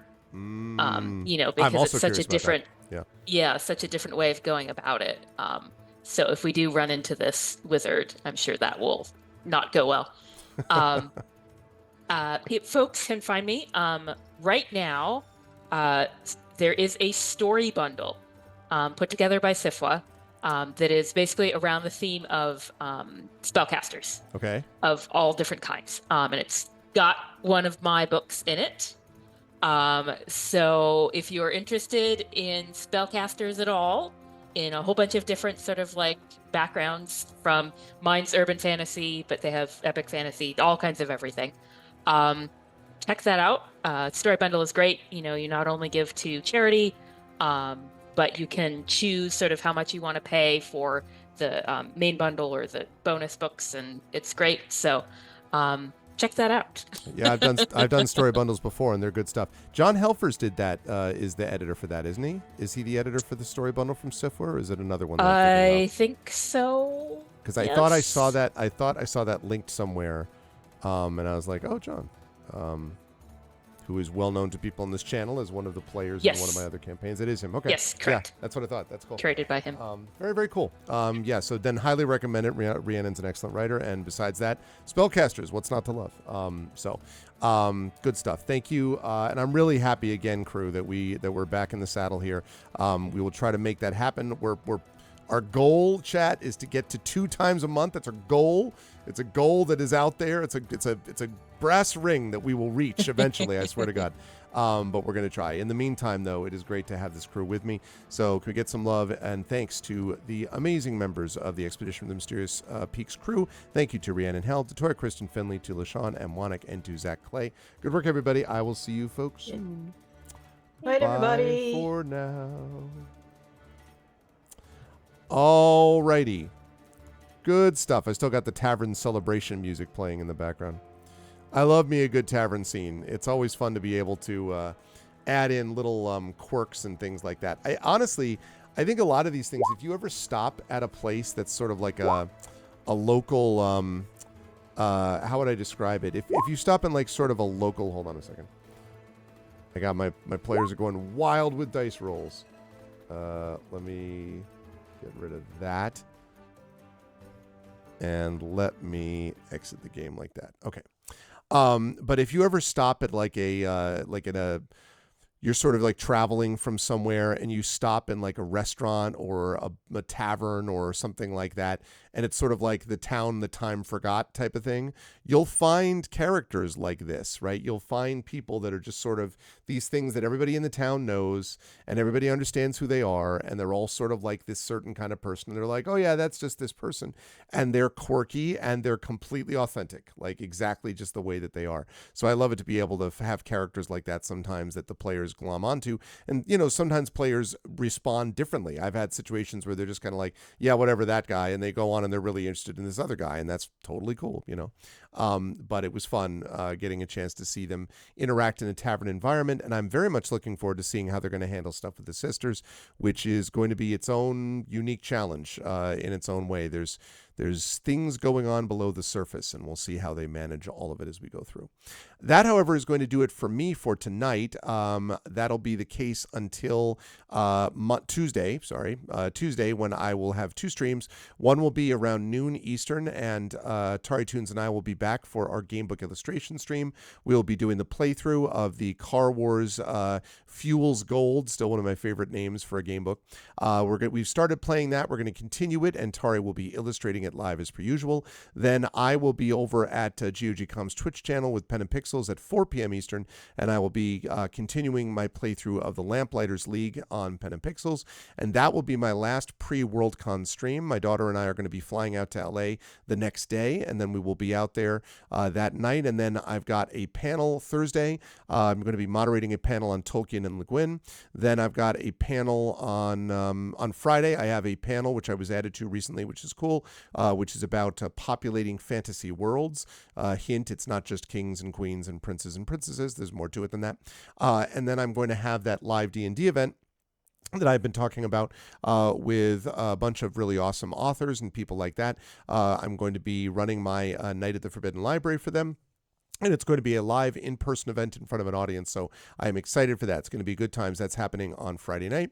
Then Saturday is going to be a virtual reading, so I'll be doing a reading from somewhere that has internet access, I guess. That'll be on Saturday, and then Sunday at Worldcon, I will have one panel, remaining panel, which will be on collaborative storytelling, basically through gameplay, and that'll be happening on Sunday, and then we will be returning, I think either Sunday night or Monday, I can't remember, and we will be home at that point, and then that week will be normal streams pretty much on that Tuesday and Thursday, and then that weekend is Labor Day weekend in the United States, and after that, pretty much Labor Day weekend is my Memorial Day weekend. I always think of as sort of like the traditional beginning of summer, really, even if it's not officially summer. That's what I always imagine it to be. I always think of Labor Day as the official end of summer, basically, even if it's not officially that way, it's theoretically that way. So Labor Day, that'll be it, and then we'll be moving into fall. Fall looks like it's going to be very busy, both in terms of academic work, in terms of union work, in terms of writing work. I have some potentially very good news on all those fronts. Hopefully good news on the union front, but definitely some good news on the academic and especially the writing front that I am looking forward to being able to share soon, TM, although I can't do it quite yet, but soon.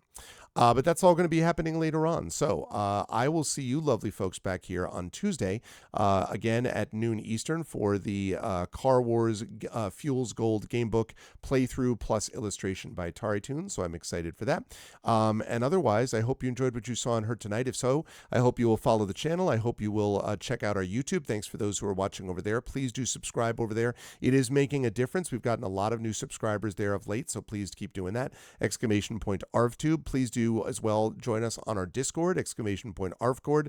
Really cool place to hang out with everyone in between streams. Definitely make sure to follow me on Blue Sky, ! ArvSky as well. And website for this, arvaneleron.com. Financially, ! ArvShop. That's the merchandise area. !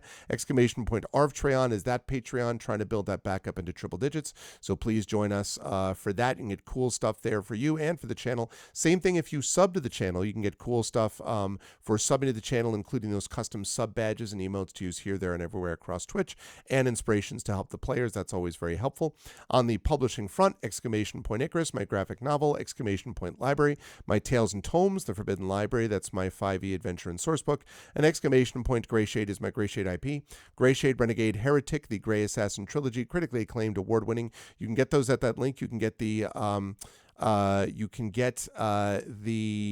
audiobooks, that's what I'm looking for, from our very own Trent Sparks at that link, Grey Shade, Renegade, and Heretic, right at that link. And you can pre-order the tabletop role-playing game of Grey Shade, coming to you from our very own Brandon O'Brien as well. Very excited for all those things to be released.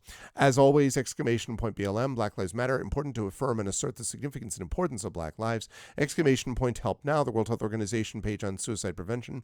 Important to reach out to others when you need help and reach out to others when they need help as well. And exclamation point Ukraine, UKRAINE, to help the people of Ukraine as they fight back against an illegal and illegitimate war with bravery and courage, and send the message will do so for others in the future. Again, thank you to the people of Minnesota, specifically Minneapolis, the people of Biddeford, Maine, people of Memphis, Tennessee, people of Newark, New Jersey, continuing to fight against federal invasion and occupation. We see you. We love you. It is making a difference. We are winning this together. So please keep it up, and thank you for the inspirational work that you folks do every day. I want to thank everyone who made this an awesome stream. Thank you to Prince Justin, who was here earlier. Thank you to my wonderful viewers. Thank you to Herxina. Hey, Herxina. Thank you to Jagtris. Thank you, as always, to Nonstop, to RS Orden, to T-Bone Jenkins, to Triffity Mats, to Valerian Gamer. Thank you to all my subs, Patreon subscribers, mods, all of those good things, and wonderful people. Have a lovely rest of your weekend, and I will see you folks back here on Tuesday for, again, the always a pleasure, Valerian. Thanks for being here. I will see you folks on Tuesday back here for our Gamebook illustration stream of Car Wars Fuels Gold. Until then, everyone, please be good to each other and have a good night.